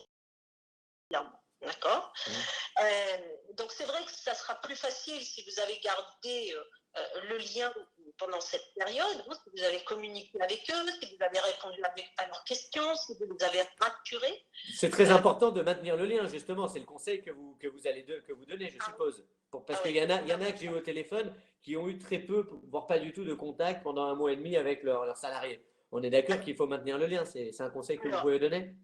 Oui, absolument. Donc, garder le lien, c'est quelque chose de fondamental, pas simplement, entre guillemets, pour le plaisir, mais pour rendre aussi plus facile et plus aider cette reprise d'activité et cette collaboration avec vos salariés le 11 mai. L'idée, c'est aussi de montrer que vous savez, de rassurer au sens que vous savez où vous allez. Alors, même si on est dans une gestion d'incertitude totale, en tout cas, on dit que vaut mieux communiquer, même pour dire que je ne sais pas, ou envisager des hypothèses, que ne pas communiquer du tout, ce qui est très anxiogène pour les salariés qui peuvent d'un seul coup se dire peut-être que ça ne va pas aller très bien, peut-être que je vais être licencié, et qui commencent du coup à se dire finalement, je vais peut-être aller chercher ailleurs. Bon. Donc, tout ça. Donc, c'est extrêmement important de mobiliser les troupes, de garder le lien. Et le management de votre équipe va devenir quelque chose d'important. Ensuite, la deuxième conséquence qu'il va y avoir sur votre magasin, et ça vous l'avez, j'imagine, anticipé, c'est au niveau de l'organisation dans le magasin. C'est vrai que la première chose, c'est la mise en place des protocoles de sécurité, mais effectivement, plein de questions se posent à vous. Comment vous allez assurer la distanciation sociale lors d'un examen de vue? Comment vous pouvez réaliser l'essai des montures en toute sécurité et assurer le nettoyage des lunettes en facile? Est-ce que vous avez vu les réponses ou c'est juste des problématiques que vous soulevez? Dites-moi. L'idée, c'est effectivement que vous preniez conscience qu'il y a effectivement un grand nombre de points et de conséquences à ce post-confinement et qu'il va falloir mettre en place des plans d'action, des choses très concrètes. Alors, moi, la démarche avec EasyHop et ce qu'on propose, ce sont des ateliers collaboratifs avec vos équipes ou bien entre opticiens, ça fonctionne très très bien également, pour trouver ensemble les solutions aux problématiques qui se posent à vous. D'accord. Puisqu'on sait qu'ensemble, on est toujours beaucoup plus intelligent que tout seul. Donc là, au niveau de l'organisation, effectivement, il y a plein d'éléments que vous avez peut-être déjà anticipés. Dans le cadre d'un déconfinement progressif, il va falloir gérer des flux selon les cibles, etc. Donc, plein d'éléments au niveau du magasin déjà qui demandent en fait, à prévoir des process extrêmement clairs et surtout de communiquer ces process et d'engager à vos équipes et d'engager vos équipes dans la mise en place de ces process. On sait aujourd'hui que la motivation et l'engagement de vos collaborateurs ne se décrètent pas. Donc, on connaît bien aujourd'hui les techniques, en même temps, le mot est peut-être pas très... on n'est pas dans la manipulation, on est dans faisons ensemble comment je fais pour amener mes collaborateurs à mener ce challenge avec moi, en fait. Je réponds juste à Élise par rapport au nombre de clients autorisés dans un magasin. C'est par rapport à la surface du magasin. Il y a des magasins de 25 mètres carrés, il y a des magasins de 100 mètres carrés. Donc, bien entendu, effectivement. Mais je crois que les préconisations sont autour de… Comment ? C'est pour ça qu'on est sur une réflexion opticien par opticien. C'est ça, c'est du personnalisé finalement. En fonction des problématiques des uns et des autres, effectivement, on va mettre un process en place, une feuille de route, et afin de s'y tenir, c'est ça? C'est ça. C'est-à-dire qu'effectivement, moi, mes objectifs prioritaires et les plans d'action que je dois mettre en œuvre chez l'opticien A ne sont peut-être pas les mêmes que chez l'opticien B. C'est ça, bien sûr. Donc, là, on a vu qu'il y a plein de choses et plein de conséquences au niveau interne dans votre magasin, mais aussi au niveau externe. C'est-à-dire qu'en fait, la durée du redémarrage de votre activité, on souhaite qu'elle soit la plus courte, va dépendre avant tout du comportement du consommateur. D'accord. Donc, on ne sait pas aujourd'hui, très honnêtement, s'il va opter pour un rattrapage d'une consommation qui a été quelque part stoppé net par le confinement et donc privilégier les achats plaisir, ou est-ce qu'il va plutôt opter pour un comportement raisonné, prudent et faire de nouveaux arbitrages? D'accord. Alors, on a l'expérience de la Chine qui a déconfiné à partir de mi-mars du côté, donc dans la ville de Guangzhou. Et on a observé en fait les deux tendances. C'est-à-dire que d'un côté, on a ce qu'on appelle le revenge spending, c'est-à-dire qu'il y a eu une frénésie d'achat suite à cette frustration importante pour une population aisée. Et en l'occurrence, la boutique Hermès de cette ville a été totalement pris d'assaut. Ils n'ont jamais fait un chiffre d'affaires pareil. Oui, on a vu ça passer, effectivement. Ouais, Hermès a cartonné. c'est assez intéressant, hein, Ouais. parce qu'on l'a vu et beaucoup d'économistes l'ont constaté suite à de nombreuses crises. Hein. Donc finalement, le fait, c'est pour rassurer, on en parlait tout à l'heure, le fait effectivement d'être confiné et d'être un petit peu empêché finalement d'acheter, il peut avoir un inversement de tendance avec un surachat dans les magasins, des surachats finalement. Il y aura. Alors, on parle bien, c'est pour ça que faire des généralités, c'est un peu compliqué. C'est vraiment en termes de typologie de cible. Bien sûr. On voit bien qu'il y a deux types. Il y a effectivement les gens qui gardent leur pouvoir d'achat et qui ont voilà, et pour qui, effectivement, ils n'attendent que le déconfinement pour enfin se faire plaisir et s'acheter la lunette de soleil qui ira bien, par exemple, ou la superbe monture, parce que les siennes ont un peu vieilli. D'accord. Et puis, on a effectivement d'autres consommateurs qui vont être avec une baisse de pouvoir d'achat extrêmement évident et qui vont être obligés de faire un arbitrage. Or, cet arbitrage, qui est très positif pour l'optique et les métiers de la santé en général, c'est que du coup, ce réarbitrage va se réorienter vers des achats qu'on dit essentiels. Et la santé, et l'optique en fait partie, sont des achats essentiels. D'accord? Et donc, c'est une vraie opportunité. Donc, moi, je ne crois pas à une baisse, au contraire, il y a une vraie opportunité. D'accord. Il va falloir savoir saisir, effectivement, et s'adapter. Vous parliez d'agilité tout au début, quand vous avez présenté les diverses interventions. Exactement, l'agilité, c'est important. Tout à fait. Voilà. Et donc, il va c'est le mot d'ordre. Comment? C'est le mot d'ordre, j'ai envie de dire. En tout cas, c'est le nôtre. Hein. Et c'est sur à quoi on travaille, bien entendu. Absolument, absolument. Alors, je ne vais pas passer tous les points au niveau du consommateur. On sait quand même qu'un quart des habitués des magasins vont désormais être convertis aux achats sur le web. Donc, un quart. Un quart, ce qui est considérable. Par rapport à avant, on était à quoi? Ça a augmenté de quoi comme pourcentage? Alors, c'est un quart de plus. Un quart de plus, d'accord. Ils étaient habitués à les magasins. Alors, c'est vrai qu'aujourd'hui, en optique, on va dire, on sait que le poids de l'achat sur le web est assez réduit par rapport à ce qui se passe en Europe ou dans d'autres pays. Mais on sait en même temps que ça va arriver de toute façon. Donc, l'idée de l'adaptation, c'est être un peu visionnaire et anticiper. L'agilité, c'est aussi une question d'anticipation. Il y a quand même certains spécialistes qui disent que seuls les commerces qui ont aujourd'hui intégré j'ai envie de dire l'omnicanal, vont pouvoir s'en sortir. D'accord, oui, bien sûr. C'est-à-dire qu'il y a quand même des choses par rapport au web sur lesquelles, on peut dire, oh ben non, ça reste encore très marginal, c'est pas grave, etc. Globalement, le jour où ça va se débloquer, ceux qui seront prêts auront une longueur d'avance par rapport à ceux qui n'ont rien fait. On est d'accord. Oui, mais bon. Après, c'est un autre sujet, effectivement. Les services, les prix, enfin, il y a plein de choses qui nécessitent une vraie réflexion. Et mine de rien, on reste quand même sur un service à la personne. Vous voyez comment? Non, je parlais d'habitude de consommation. Oui, bien sûr. Avec quand même un transfert qui s'opère. Et cette période de confinement a quand même l'impact. Bien sûr. Voilà. Donc, en synthèse par rapport aux consommateurs, il y a quand même, selon les dernières études, 43% des consommateurs français qui considèrent que cet épisode comme une rupture forte qui les conduira à changer leurs habitudes. D'accord.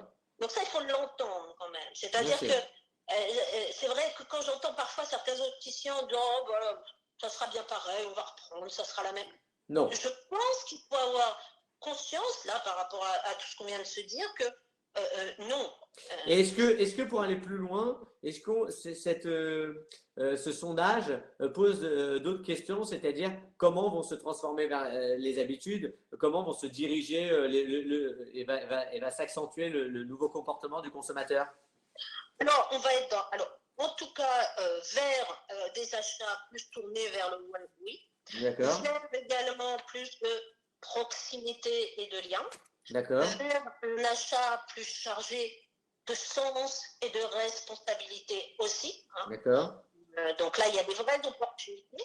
Donc il y a des tendances comportementales du consommateur qui sont étudiées, qu'on connaît très bien, qui sont simplement, j'ai envie de dire, confirmées par cet épisode du Covid-19. D'accord. Hein, et accentuées.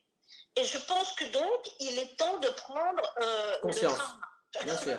Si vous avez des questions, hein, n'hésitez pas à poser des questions. Il y avait Marc un petit peu plus haut qui disait, qui parlait de la mobilité, comment finalement mobiliser ses équipes. Alors, comment mobiliser les équipes? C'est les faire participer. Alors, on disait qu'il va falloir effectivement s'adapter à tout ce qui va changer au niveau de l'organisation, du management, de l'accueil client, de l'attente consommateur, etc. Pour certains, ça va être une simple adaptation. Pour d'autres, ça va être un grand changement. Bien sûr. L'idée, c'est d'anticiper l'avenir et avoir une véritable vision, une direction claire où aller pour vous au niveau de votre business, mais aussi pour vos équipes. Et c'est comme ça qu'on engage ces équipes. Les équipes aujourd'hui ont besoin de savoir où elles vont. Quel est le sens de ce qu'elles font. Hein? C'est ça, le sens de son métier, effectivement. Voilà. En quoi, peut-être je ne suis qu'un maillon de cette chaîne, d'accord, au niveau de la boutique et du magasin, mais au moins je sais vers où on va tous ensemble. Hein?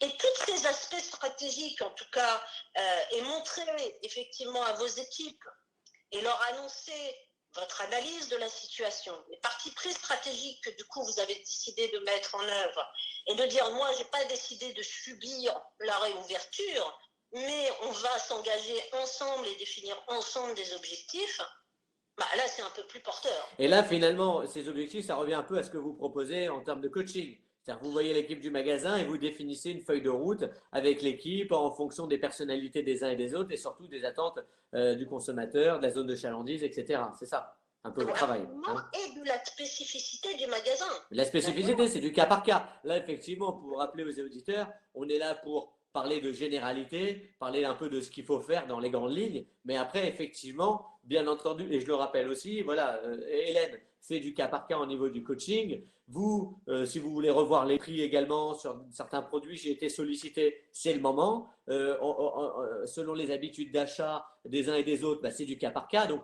on est là quand même pour parler de généralité, mais n'oubliez pas que chaque magasin a ses problématiques et qui nécessite effectivement une étude personnalisée. On est d'accord, Hélène? C'est ça.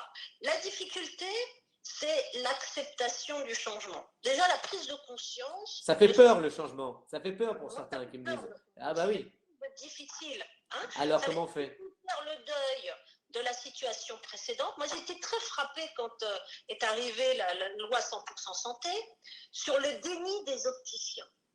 C'est-à-dire que un grand nombre d'opticiens disent mais non, ça ne va rien changer, mais non, là, on est aidé par ci, par ça, mais non, ça va le faire. Il y a une espèce effectivement, de souhait de rester dans une zone de confort et de ne pas bousculer ses habitudes et de se convaincre soi-même que tout va bien se passer. Hein. C'est ça. Donc là, effectivement, avec le coaching, on parle d'un déni en réalité. Hein. Or, on sait que pour rebondir, et là il va falloir rebondir parce que la situation est compliquée, hein, et ne pas subir la situation, pour pouvoir être en capacité d'explorer des nouvelles pistes avec vos équipes, de nouveaux axes stratégiques, etc., il faut déjà accepter de faire un bilan de la situation. D'accord? C'est-à-dire que moi, j'ai écouté le général l'autre fois qui est intervenu à votre webinaire. Oui. Toute la démarche, exactement la démarche marketing classique. Le marketing s'est inspiré effectivement de la stratégie militaire. Le premier point, c'est à quoi suis-je confronté et nommer les choses. Prendre le temps avec votre équipe de nommer les choses. Et ça, c'est un travail pas facile à faire seul. Alors, effectivement, avec l'équipe, tout ça, donc coaching, en tout cas, je n'hésiterai pas à la fin de l'interview de vous donner les coordonnées d'Hélène pour ceux qui veulent aller un petit peu plus loin. Alors effectivement, pour rebondir à ce que disait Daniel, il me dit on a les mêmes acteurs, les mêmes réalisateurs, les mêmes dialoguistes, le film est très proche. Ouais, disons le même scénario, on va dire. Bon, je vais lui répondre quand même qu'effectivement, oui, mais les spectateurs sont différents et donc si on fait le même film, mais avec des spectateurs qui veulent voir autre chose, ben, finalement, ils ne se rendront pas dans les salles de cinéma. Ça, c'est pour répondre à Daniel. Mais je vais aller plus loin quand même. On parlait de la crise de 2008.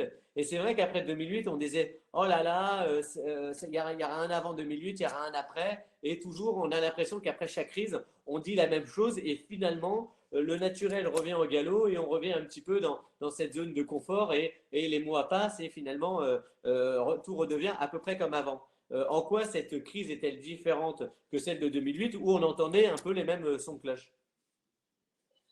En quoi cette crise est différente? Bah, où on entendait du moins, ou en tout cas, même si effectivement il y a une crise sanitaire, mais en tout cas on disait il y a un crack bancaire, il y a les banques là aujourd'hui, si je peux me permettre, on a quand même des banques solides. Il y a des banques, on parlait de Lehman Brothers qui tombaient, on parlait de banques, vous voyez ce que je veux dire, on parlait d'un système où tout le monde s'écroulait quand même, où au passage le CAC 40 est 30 à 40% plus haut alors qu'il a bien dégringolé par rapport à 2008. Donc ce que je veux dire par là, c'est que oui, il y a la crise sanitaire qui est différente, mais on a quand même un système économique qui, grâce à des injections massives de liquidités, font maintenir à peu près la balance. Donc là c'est ce que je parle vraiment économie. Et donc, c'est pour ça que je vous pose la question, hein, tout à fait objectivement, en quoi aujourd'hui, on a, même s'il y a des consommateurs, tout comme après l'après 2008, qui disaient tout va changer, on va avoir une autre analyse, en quoi cette crise est-elle différente, en tout cas dans cet état d'esprit?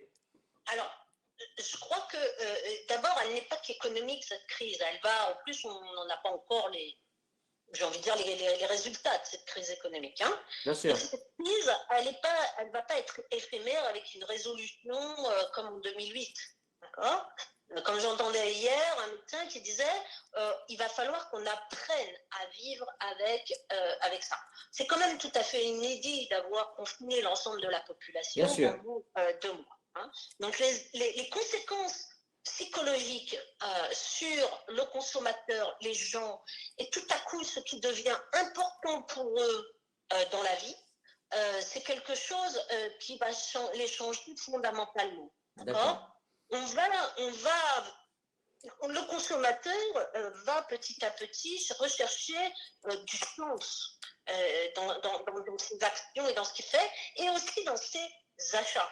Hein. Et donc, effectivement, tout ce que vous pouvez, c'est pour ça qu'il y a, après, une fois qu'on fait cette analyse, on travaille avec vous et votre équipe sur, eh bien, ok, quels sont sélectionnés alors moi je dis au maximum 4 priorités stratégiques pour ensuite vous fixer des objectifs clairs et bâtir votre feuille de route. Quelques exemples. Miser sur le Made in France quand on a 89% des Français qui se disent favorables à une consommation relocalisée en France, même si ça augmente le prix. Donc ça, c'est un sondage Odexa pour Confluence. Donc travailler, ça c'est une piste que effectivement vous donnez. Ben oui. Le Made in France. Il y avait quelqu'un qui parlait un peu plus haut du Made in France. Et d'ailleurs, on a régulièrement donné la parole à des acteurs qui travaillent l'origine France garantie. Et donc effectivement, c'est intéressant. Aussi. Comment retravailler la confiance et la proximité sur sa zone de chalandise. Bien sûr. Vous voyez ce que je veux dire? Hein. Donc là, en termes de communication, il y a des plans d'action très particuliers à mettre en œuvre. Peut-être un discours de réassurance et de proximité et de confiance. Hein. On sait que chez les opticiens, même s'il y a une grande confiance qui est accordée aux opticiens de par la qualité de leur travail, avec tout ce qu'il y a eu au niveau des médias, etc., il y a eu un peu un doute. Hein. Retrouver cette confiance, recréer ce lien, c'est à mon avis ceux qui vont le faire. Ça sera effectivement ceux qui réussiront ensuite à tirer leur épingle du jeu. On peut aussi avoir un acte stratégique et dire effectivement il va y avoir une recherche d'achat plaisir pour une cible effectivement restreinte en France, pas si restreinte que ça, hein, soyons clairs, capables effectivement et qui veulent en fait se projeter dans des produits et des montures et des verres j'ai envie de dire haut de gamme, qui vont leur conférer quelque part Alors, même au-delà du statut, qui vont apprécier des produits faits avec des matériaux nobles, qui vont apprécier des produits faits en France, qui vont apprécier des produits qui ont une histoire à raconter, que tout à coup, et ça, typiquement, c'est les millennials. Hein. Moi, j'ai beaucoup étudié les millennials. C'est une vraie tendance, ça, chez les jeunes. Hein. Et c'est vos consommateurs de demain, quand même, les millennials. Hein. Bien Les sûr. millennials aujourd'hui sont dans une véritable recherche de sens dans tout ce qu'ils font. Alors, c'est pas effectivement décodable comme ça au quotidien, mais c'est vraiment une grande aspiration hein, quand vous écoutez les jeunes aujourd'hui et dans leur façon d'acheter les choses. Hein. Effectivement. Je rebondis juste, alors, parce qu'il y a pas mal de questions et donc je laisse défiler. Alors voilà, non mais il y a Dina effectivement qui dit qu'en tout cas dans son activité elle va revoir la chose différemment en apportant un travail de qualité. Je pense que voilà, le but et l'objectif bien sûr pour tout opticien, c'est d'apporter un travail de qualité, un opticien de proximité du moins. Et elle dit, par contre, elle n'a plus envie de se retrouver bloquée avec la gestion des tiers payants et tout, et à situation nouvelle, un exercice différent. Et ça rebondit pas mal, et de nombreux opticiens disent effectivement, il faut arrêter les tiers payants, ou en tout cas les limiter. Et je reviens effectivement à ce que dit Dina, parce que effectivement, aujourd'hui, je discute régulièrement avec des opticiens, comme vous le savez, et aujourd'hui, l'opticien n'a plus le temps. Effectivement, avec depuis 15 ans, toutes les évolutions du marché ont fait qu'aujourd'hui, un opticien n'a plus le temps. Et si en plus, il doit rajouter et passer du temps sur les normes d'hygiène, à accueillir le consommateur dans les meilleures dispositions, ça rajoute encore du temps, un temps qu'il n'a plus. Et donc, effectivement, cet arbitrage du temps que Dina propose, ou en tout cas effectue activité avec la suppression du tiers payant pour apporter de la qualité et mettre en place ces normes d'hygiène ou autres. Qu'est-ce que vous en pensez? Qu'est-ce que vous en pensez, vous? On est complètement là dans l'arbitrage. C'est-à-dire que on liste. C'est pour ça que à quoi je suis confrontée et nommer les conséquences, les nommer, les lister avec notre équipe. D'accord? Qu'est-ce qui va nous impacter le plus? À un moment, vous êtes face à une problématique à effectif constant, on ne peut pas tout gérer, des flux différents, plus le sanitaire, plus le travail en labo, plus, on ne va pas y arriver. Bien sûr. Donc, là, typiquement, c'est bien un plan d'action qu'il faut mettre en œuvre et une stratégie à en mettre en œuvre. Pourquoi pas dire, je vais externaliser le tiers payant, la gestion du tiers payant. Pourquoi pas? Bien sûr. Vous voyez ce que je veux dire? Et donc, du coup, face à un constat, on peut se dire c'est quoi ma priorité, c'est quoi mon objectif, et donc du coup de faire des choix stratégiques avec votre équipe. Peut-être c'est une autre réorganisation, mais on voit bien que toutes ces problématiques-là, c'est pas dire oh ben on verra bien, oh ben ça va le faire, oh ben non, c'est les prendre à bas le corps, ne pas subir les conséquences et les événements de cet épisode compliqué, et de réfléchir pour engager vos équipes, et parce qu'en plus, seul, on est un peu paumé, hein, et à plusieurs, on peut, avec votre équipe, et vous seriez étonné de voir dans un atelier avec votre équipe, ce que votre équipe est capable de vous apporter. Hein. On travaille beaucoup sur l'intelligence collective, qui est une démarche extrêmement puissante. C'est juste qu'on a démontré, hein, on a beaucoup travaillé sur les sciences cognitives et on a démontré aujourd'hui que la résultante en fait des interactions entre les personnes et entre les membres d'une équipe et ce que ça apporte est bien supérieur même à la somme des apports de chacun. Donc ne pensez pas que tout seul dans votre cadre, vous allez trouver les meilleures solutions. Et d'ailleurs, c'est d'ailleurs l'objectif de ces webinars, c'est aussi une intelligence. Il y a des centaines d'opticiens connectés, de plus en plus. On n'était pas loin de 500 inscrits pour rappel. Et donc, effectivement, il y a plein d'interventions. L'idée, c'est d'échanger, de partager, de répondre aux questions des uns et des autres. Et c'est ça aussi l'intelligence collective, non, Hélène? Oui, tout à fait, tout à fait. Et vraiment, la mobilisation de vos équipes, c'est certainement aujourd'hui l'enjeu le plus important pour réussir. Hein. On a quand même le secteur de l'optique qui a des problèmes de recrutement, de fidélisation de ses talents, hein, comme dans beaucoup de marchés d'ailleurs. Et vous ne réussirez pas sans vos équipes. Et en plus, ce type de démarche, elle va affirmer votre leadership. Et ça, c'est important aussi. Hein. Voilà. Donc, et ça va créer des liens et l'idée, c'est ensemble de réussir passer cette On vague. va passer ces vagues. En tout cas, voilà, avec des intervenants comme vous. Donc pour rappel et pour clôturer, après, je vais échanger avec les intervenants parce qu'il y a pas mal de questions et je vais dialoguer avec. Pour rappel, votre activité, c'est vraiment du coaching, voilà, pour conclure, et pour ceux qui font de l'accompagnement. Avec le coaching, en équipe. D'accord. Alors, donc, on peut le faire ou bien vous et votre équipe personnellement, à distance également avec des outils digitaux. On peut mettre en place ça avant la fin avant le 11 mai. C'est également la possibilité de faire et de faire jouer pleinement l'intelligence collective, de faire des séances et des ateliers entre opticiens. Par exemple, dès qu'on a 8 opticiens, on peut monter un atelier et travailler justement sur… Faire des ateliers de travail, on me l'a sollicité, tout simplement. Alors, ils contacteront le cabinet ICOP, c'est ça directement? C'est ça. C'est Romain, ça. il y a Romain qui est connecté, je pense qu'il va mettre le… Voilà, Romain, d'ailleurs, il a mis. Super, voilà, plus de renseignements. Vous voyez Romain Lucas, si vous voulez organiser justement un groupe de travail pour justement avec Hélène pour trouver un sens, mettre une stratégie en place et travailler sur l'intelligence collective avec des vraies problématiques qui vous sont propres. Absolument. Et puis également, si vous le souhaitez, on propose des séances de coaching pour les dirigeants gratuites, une première séance de prise de contact et voilà. Ok, donc, si ça vous intéresse, vous pouvez nous contacter avec grand plaisir. Donc j'espère que je vous aurai donné quelques pistes. Merci beaucoup Hélène, je vais rester avec vous, hein, ne quittez surtout pas parce qu'il y a plein de choses que j'aimerais bien avoir avec vous et voilà, donc restez bien connectés. Merci Hélène en tout cas. Merci. Et à très bientôt. Merci. Merci, au revoir. Merci, au revoir, merci.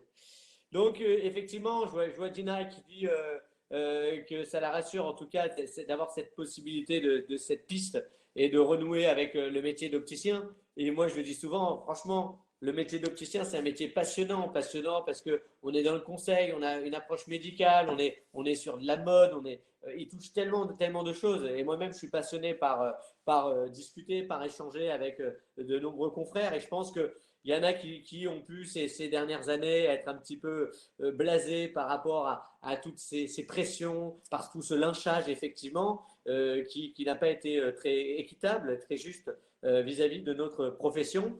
Et donc oui, je vous invite à revenir à l'essentiel, à l'essentiel en faisant ces arbitrages de temps. Par exemple, voilà, pourquoi pas arrêter le tiers payant pour passer un peu plus de temps dans la valeur ajoutée, dans la qualité de vos services. Et donc, effectivement, en tout cas, il y a eu plein de choses qui ont émergé à travers cette conférence. Et donc, je suis ravi, en tout cas, de voir tous vos beaux messages. Donc, je les lis au fur et à mesure. Si vous avez des questions, voilà, on va rester un petit peu entre nous pour discuter, échanger, sans intervenant, histoire qu'il n'y ait pas trop de pub, entre guillemets. Voilà, n'hésitez pas à discuter et au fur et à mesure des questions, je vais essayer d'y répondre et de soulever les problématiques des uns et des autres. Blablabla, là, je ne vois pas de questions. Je vais des questions. Donc oui, effectivement. Est-ce que vous m'avez reboosté? Avec plaisir, Nathalie. C'est le but, hein, le but de ces webinars, c'est vraiment voilà, d'échanger, de partager. Je pense que moi, honnêtement, hein, comme disait Ludovic, je parle avec nos nombreux intervenants et il y a Jérôme également qui est présent, Jérôme Bonneau, qui fait partie de l'équipe d'ICOP. C'est vrai que franchement, il n'y a pas de crainte à avoir dès lors où on se pose des bonnes questions et dès lors où on va de l'avant. Je pense que vous, tous ceux qui sont ici présents, vous êtes en tout cas pour une bonne partie des opticiens indépendants et donc vous pouvez faire preuve d'une certaine agilité de manière à permettre à votre structure de mettre les bons outils afin de répondre aux problématiques et de partir de l'avant. Et donc si vous prenez ce temps-là, cette réflexion pour justement mettre en place ce qu'il faut, honnêtement, et je ne dis pas ça pour rassurer ou quoi, je n'ai pas d'intérêt, mais il n'y a pas de crainte à avoir. Mais posez-vous les bonnes questions. Déjà, être ici, présent, discuter entre nous, c'est déjà une première chose. Mais effectivement, aller plus loin. Et donc, n'hésitez pas à solliciter les intervenants pour mettre des programmes de formation et aller effectivement un petit peu plus loin dans ces pistes de réflexion. Un groupe de travail peut également être organisé. Est-ce que vous avez un peu d'autres questions? Comment gérer l'essuyage de monture avec les clients et désinfection ensuite? Bah, effectivement, il y a les lingettes. Il y a des lingettes effectivement désinfectantes ou bien des bacs. Il y a des bacs aussi stérilisants avec les stérilisateurs qui peuvent permettre de nettoyer les montures par exemple. Donc voilà, il y a différentes réponses pour répondre à Natacha. Effectivement, donc Jérôme rebondit, la force de l'opticien indépendant est sa capacité d'adaptation et sa rapidité de réaction et donc l'agilité, tout simplement. Ça s'appelle l'agilité avec la possibilité voilà, de faire face à ce genre de situation quand il y a des gros magasins, des grosses machines qui effectivement vont être forcément moins agiles. Donc je pense que vous êtes maître de votre destin et vous avez forcément toutes les cartes pour traverser cette crise sans problème, franchement. Est-ce qu'il y a d'autres questions? Je suis là voilà, pour y répondre, pour discuter avec vous et pour ces dernières minutes. En tout cas, merci, voilà, merci à vous de répondre toujours présent, voilà. On a été près de 500 aujourd'hui quand même, à l'heure de pointe, donc c'est toujours bien et c'est toujours un plaisir d'avoir un maximum de personnes sans étiquette pour justement avoir notre profession unie. Parce que c'est important aussi, et je pense, et je le dis aujourd'hui solennellement, que si on a subi du lynchage médiatique, si effectivement on a pu subir aussi la pression de réseaux de soins dont certains opticiens ont pu l'évoquer un petit peu plus haut, c'est aussi parce que notre profession est divisée.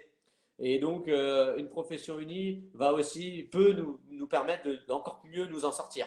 C'est ça aussi aujourd'hui que je prône. Et voilà, donc c'est important. Masques jetables, des solutions plus écologiques et sanitaires pour être… Effectivement, on parle de masques, tout ce qui est jetable, etc. L'écologie et la planète, j'ai l'impression qu'effectivement, aujourd'hui, avec cette crise sanitaire, on en entend un petit peu moins parler.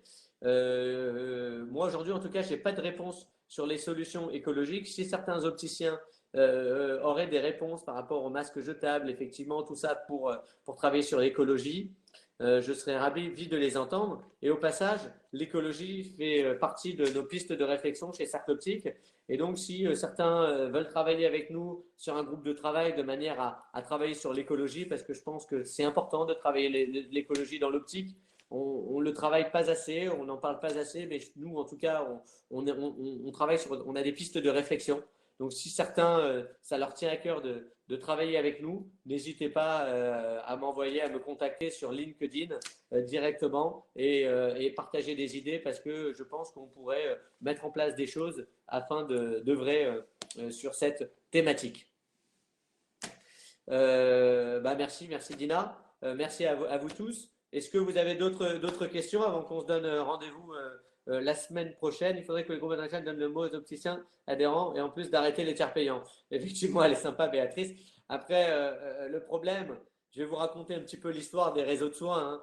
Les réseaux de soins, c'est plein de tous les groupes qu'on ne citera pas d'enseignes se sont réunis autour d'une table et ils se sont tapés dans la main et ils se sont dit bon, promis, personne ne signe les tiers payants, on ne signe pas les tiers payants, surtout pas. Et qu'est-ce qui s'est passé? Quelques jours après qu'ils se soient quittés, on ne va pas le citer, mais peu importe, il y en a un qui a signé tous les réseaux de soins, les réseaux fermés. Donc ce que je veux dire par là, c'est que ne soyons pas utopistes, ne croyons pas qu'effectivement le simple fait de donner un mot serait le mot d'ordre. Malheureusement, non. Donc aujourd'hui, voilà, on est là pour discuter, mais faisons preuve de pragmatisme. C'est ça avant tout que je prône. Avec Visière, honnêtement, hein, moi, si je peux me permettre, oui, effectivement, il faut être prudent, il faut protéger ses salariés, il faut se protéger soi-même. Mais je pense que tous ceux qui sont là aujourd'hui, tous ceux qui seront là demain, qui ont traversé le pic d'épidémie, qui début mars, mi-mars, le jour des élections, on avait quand même, ça commençait à arriver de manière assez intense. Et pour autant, bah, il y en a qui ont été malades, mais qui ont pu traverser. Je pense qu'il y a aussi certains qui sont aujourd'hui immunisés. Je pense qu'il ne faut pas non plus faire en faire trop. Oui, moi je pense qu'honnêtement, un masque lavable avec une visière ou même déjà une simple visière, excusez-moi, il y a des gens qui vont sortir avec des masques chirurgicaux, qui vont prendre le métro. Si derrière vous avez une visière qui vous protège tout, bah, les postillons, tout ça, bah, ça ne sortira pas. Et donc je pense que ça devrait suffire déjà. Voilà, donc voilà, après, en tout cas, c'est ma version. Mais il faut bien entendu faire toutes les dispositions, prendre les distances nécessaires, mais ne pas, entre guillemets, rentrer dans une paranoïa, dans un sur excès de crainte qui pourrait être nocif, quoi. Enfin, ça, c'est ma version. Après, chacun doit faire selon sa mentalité et ses craintes. Ouais, que ce soit juste rassurant d'être aussi équipé, voire mieux que les infirmiers. Oui, effectivement, voilà, être plus équipé que des infirmiers qui travaillent dans des hôpitaux qui sont confrontés effectivement au Covid. Bon, à un moment, si on peut reprendre notre activité avec des gens qui marcheront très certainement dans la rue, tous avec un masque, il faut savoir qu'il y a des pays, la Corée du Sud ou quoi, qui étaient hyper exposés et qui ont évité le confinement, qui sortent tous dans la rue avec des masques et il n'y a pas de problème, hein. Donc voilà, je pense que effectivement, il faut peut-être en faire attention. Oui, il faut désinfecter. Oui, il faut désinfecter les montures. Oui, il faut bien entendu prendre toutes ces mais ne soyons pas non plus, ne rentrons pas dans un climat trop anxiogène. Je pense qu'on en fait déjà beaucoup, beaucoup trop. Voilà, qu'est-ce que. On va passer 80% au nettoyage, effectivement. Florence, il y a les recommandations, il y a la théorie du nettoyage de toutes les montures et derrière, il y a la pratique parce que derrière aussi, il faut aller vendre, faut aller expliquer ce qu'on vend et donc derrière, il faut, je pense, trouver le bon équilibre de manière à apporter les meilleures garanties aux consommateurs tout en prenant un travail de qualité. Voilà, oui, je pense que ça nécessite une organisation. Effectivement, on va avoir besoin de traverser une période assez compliquée, mais je pense que d'ici un mois ou deux, quand le pic va continuer à descendre et voilà, et l'épidémie va forcément finir par passer, je pense qu'après, on prendra un petit peu plus, on sera un peu plus serein dans la pratique de notre activité. Est-ce qu'il y a d'autres questions?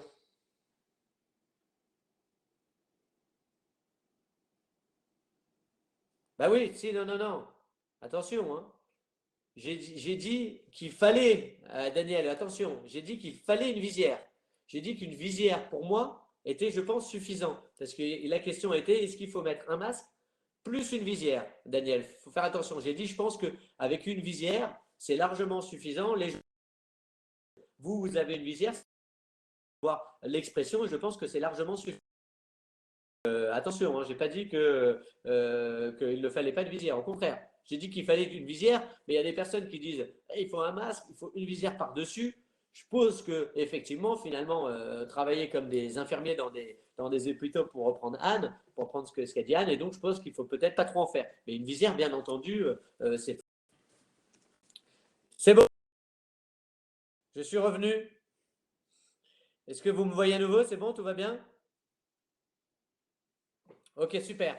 Donc, je vous disais, effectivement, voilà, ne pas, il y a eu un petit bug technique, mais voilà, enfin, après, je pense que chacun doit travailler dans ses conditions, dans les conditions qu'il ressent le mieux, afin d'apporter la meilleure garantie d'hygiène auprès des consommateurs. Il faut, voilà, tout aseptiser. Et d'ailleurs, c'est à ce titre que nous avons acheté massivement des masques, des visières, des gels, de manière à ce que vous puissiez être équipé et équiper vos équipes.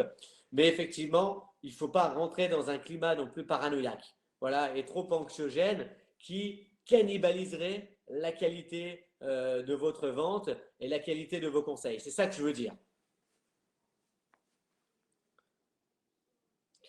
Est-ce que vous avez d'autres questions?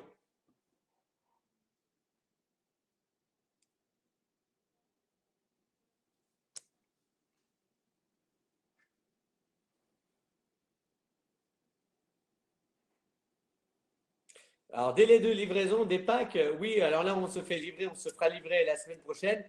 Bah, c'est sur commande, en fait. Il faut nous demander vos besoins en masque, en gel, en visière également. Donc, vous nous envoyez un mail, je le rappelle, vous nous envoyez un mail sur contact@cercleoptique.fr. Contact@cercleoptique.fr. Et donc oui, effectivement, on a des lingettes, on peut se procurer potentiellement tout sur demande. Après, c'est du cas par cas, donc vous nous demandez les packs. On a des packs avec 5 masques lavables, une boîte de lingettes, il y a une ou deux visières, il y a des masques chirurgicaux également. Donc on a des packs, on va dire, de manière à ce que vous puissiez être équipés, vous et votre équipe. Et puis après, sinon, vous pouvez les acheter à l'unité en fonction de vos besoins. Le pack, je dirais, je n'ai pas les prix, ce n'est pas moi qui commercialise, c'est un partenaire. N'hésitez pas à envoyer un mail et effectivement, on vous donnera toutes les informations. Voilà, je ne suis pas là pour faire de la pub, je suis juste là pour vous donner des informations. Et puis après, n'hésitez pas à nous solliciter. Voilà, on est là en tout cas pour, merci Béatrice, voilà, on est là pour répondre à chacune de vos problématiques, que ce soit sur les normes d'hygiène, que ce soit voilà, sur des pistes, des réflexions que vous voulez avoir, que ce soit également sur vos achats, parce que je pense que également mieux marger, c'est aussi important de mieux acheter, de revoir un peu votre trésorerie de manière à effectivement réamorcer une spirale positive et dynamique dès la reprise. Et donc, c'est en ce sens que nous œuvrons, que j'œuvre avec Cercle Optique pour voilà, accompagner, comme on le fait depuis 11 ans, les opticiens. Des obligations et des normes. Alors effectivement, au niveau des obligations et des normes, ce qu'il a été dit au niveau du gouvernement, c'est effectivement de prendre bien entendu. Alors, je pense qu'effectivement, il y a la FNOF, le syndicat a fait un protocole, mais en tout cas, il faut que tout le monde soit équipé avec au minimum une visière. Et je pense que des masques lavables peuvent être également une solution. Masques lavables, ils sont AFNOR, hein, je précise. Donc, c'est toujours intéressant. Voilà.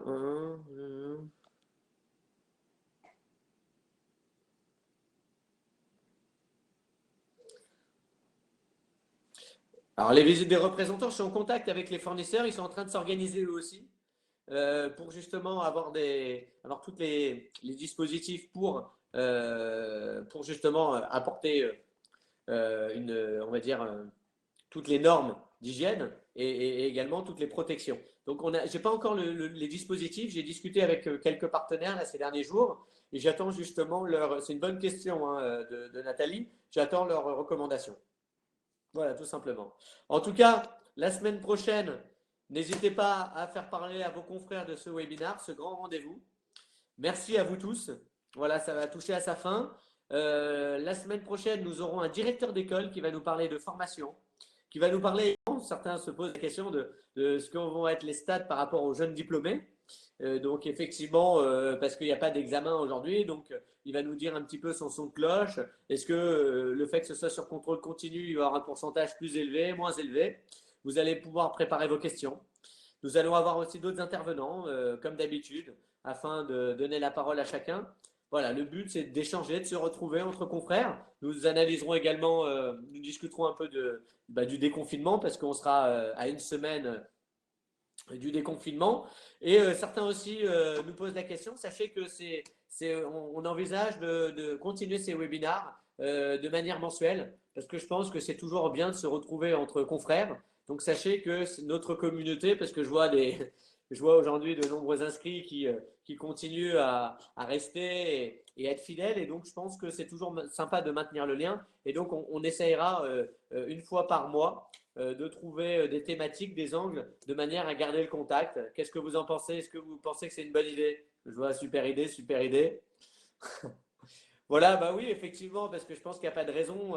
Voilà, on a quand même des centaines de personnes qui qui viennent. Là, on n'était pas loin de 500 inscrits, donc je pense que voilà, on a tout intérêt à échanger, à donner la parole également à des directeurs à des grands directeurs. Hein. Vous avez quand même eu le directeur général adjoint aujourd'hui d'Ophtalmique, on a pu avoir le directeur général de Safilo, de Shamir, enfin de très grands groupes. Et je pense que vous avez aussi des questions. Vous, aujourd'hui, en tant qu'opticien, vous avez les commerciaux avec lesquels vous échangez, mais d'avoir aujourd'hui les décideurs, on va dire, de notre marché, c'est toujours intéressant, je pense, voilà, d'échanger et d'avoir aussi de la formation régulièrement. Donc, ça fait partie, voilà, de l'engagement que je prends aujourd'hui afin de rester connecté avec vous, voilà, parce que je pense que voilà, la filière, on a besoin de rester unis, de rester soudés. Et donc voilà, merci en tout cas voilà, à vous. J'espère que vous avez appris encore des choses, que cette discussion a été riche d'enseignements. Et n'hésitez pas à préparer vos questions et à, voilà, à parler de nos séminaires. Voilà, merci. Donc, il y en a d'autres. Bah, toutes les semaines, hein. Je vois Laurent qui dit vivement qu'il y en ait d'autres. Voilà, se connecter sur un téléphone, c'est déjà pas mal. Hein. La voix, c'est finalement ce qui suffit. Moi, je sers un petit peu d'interface. Voilà. Donc, n'hésitez pas sur les réseaux sociaux à rester connectés.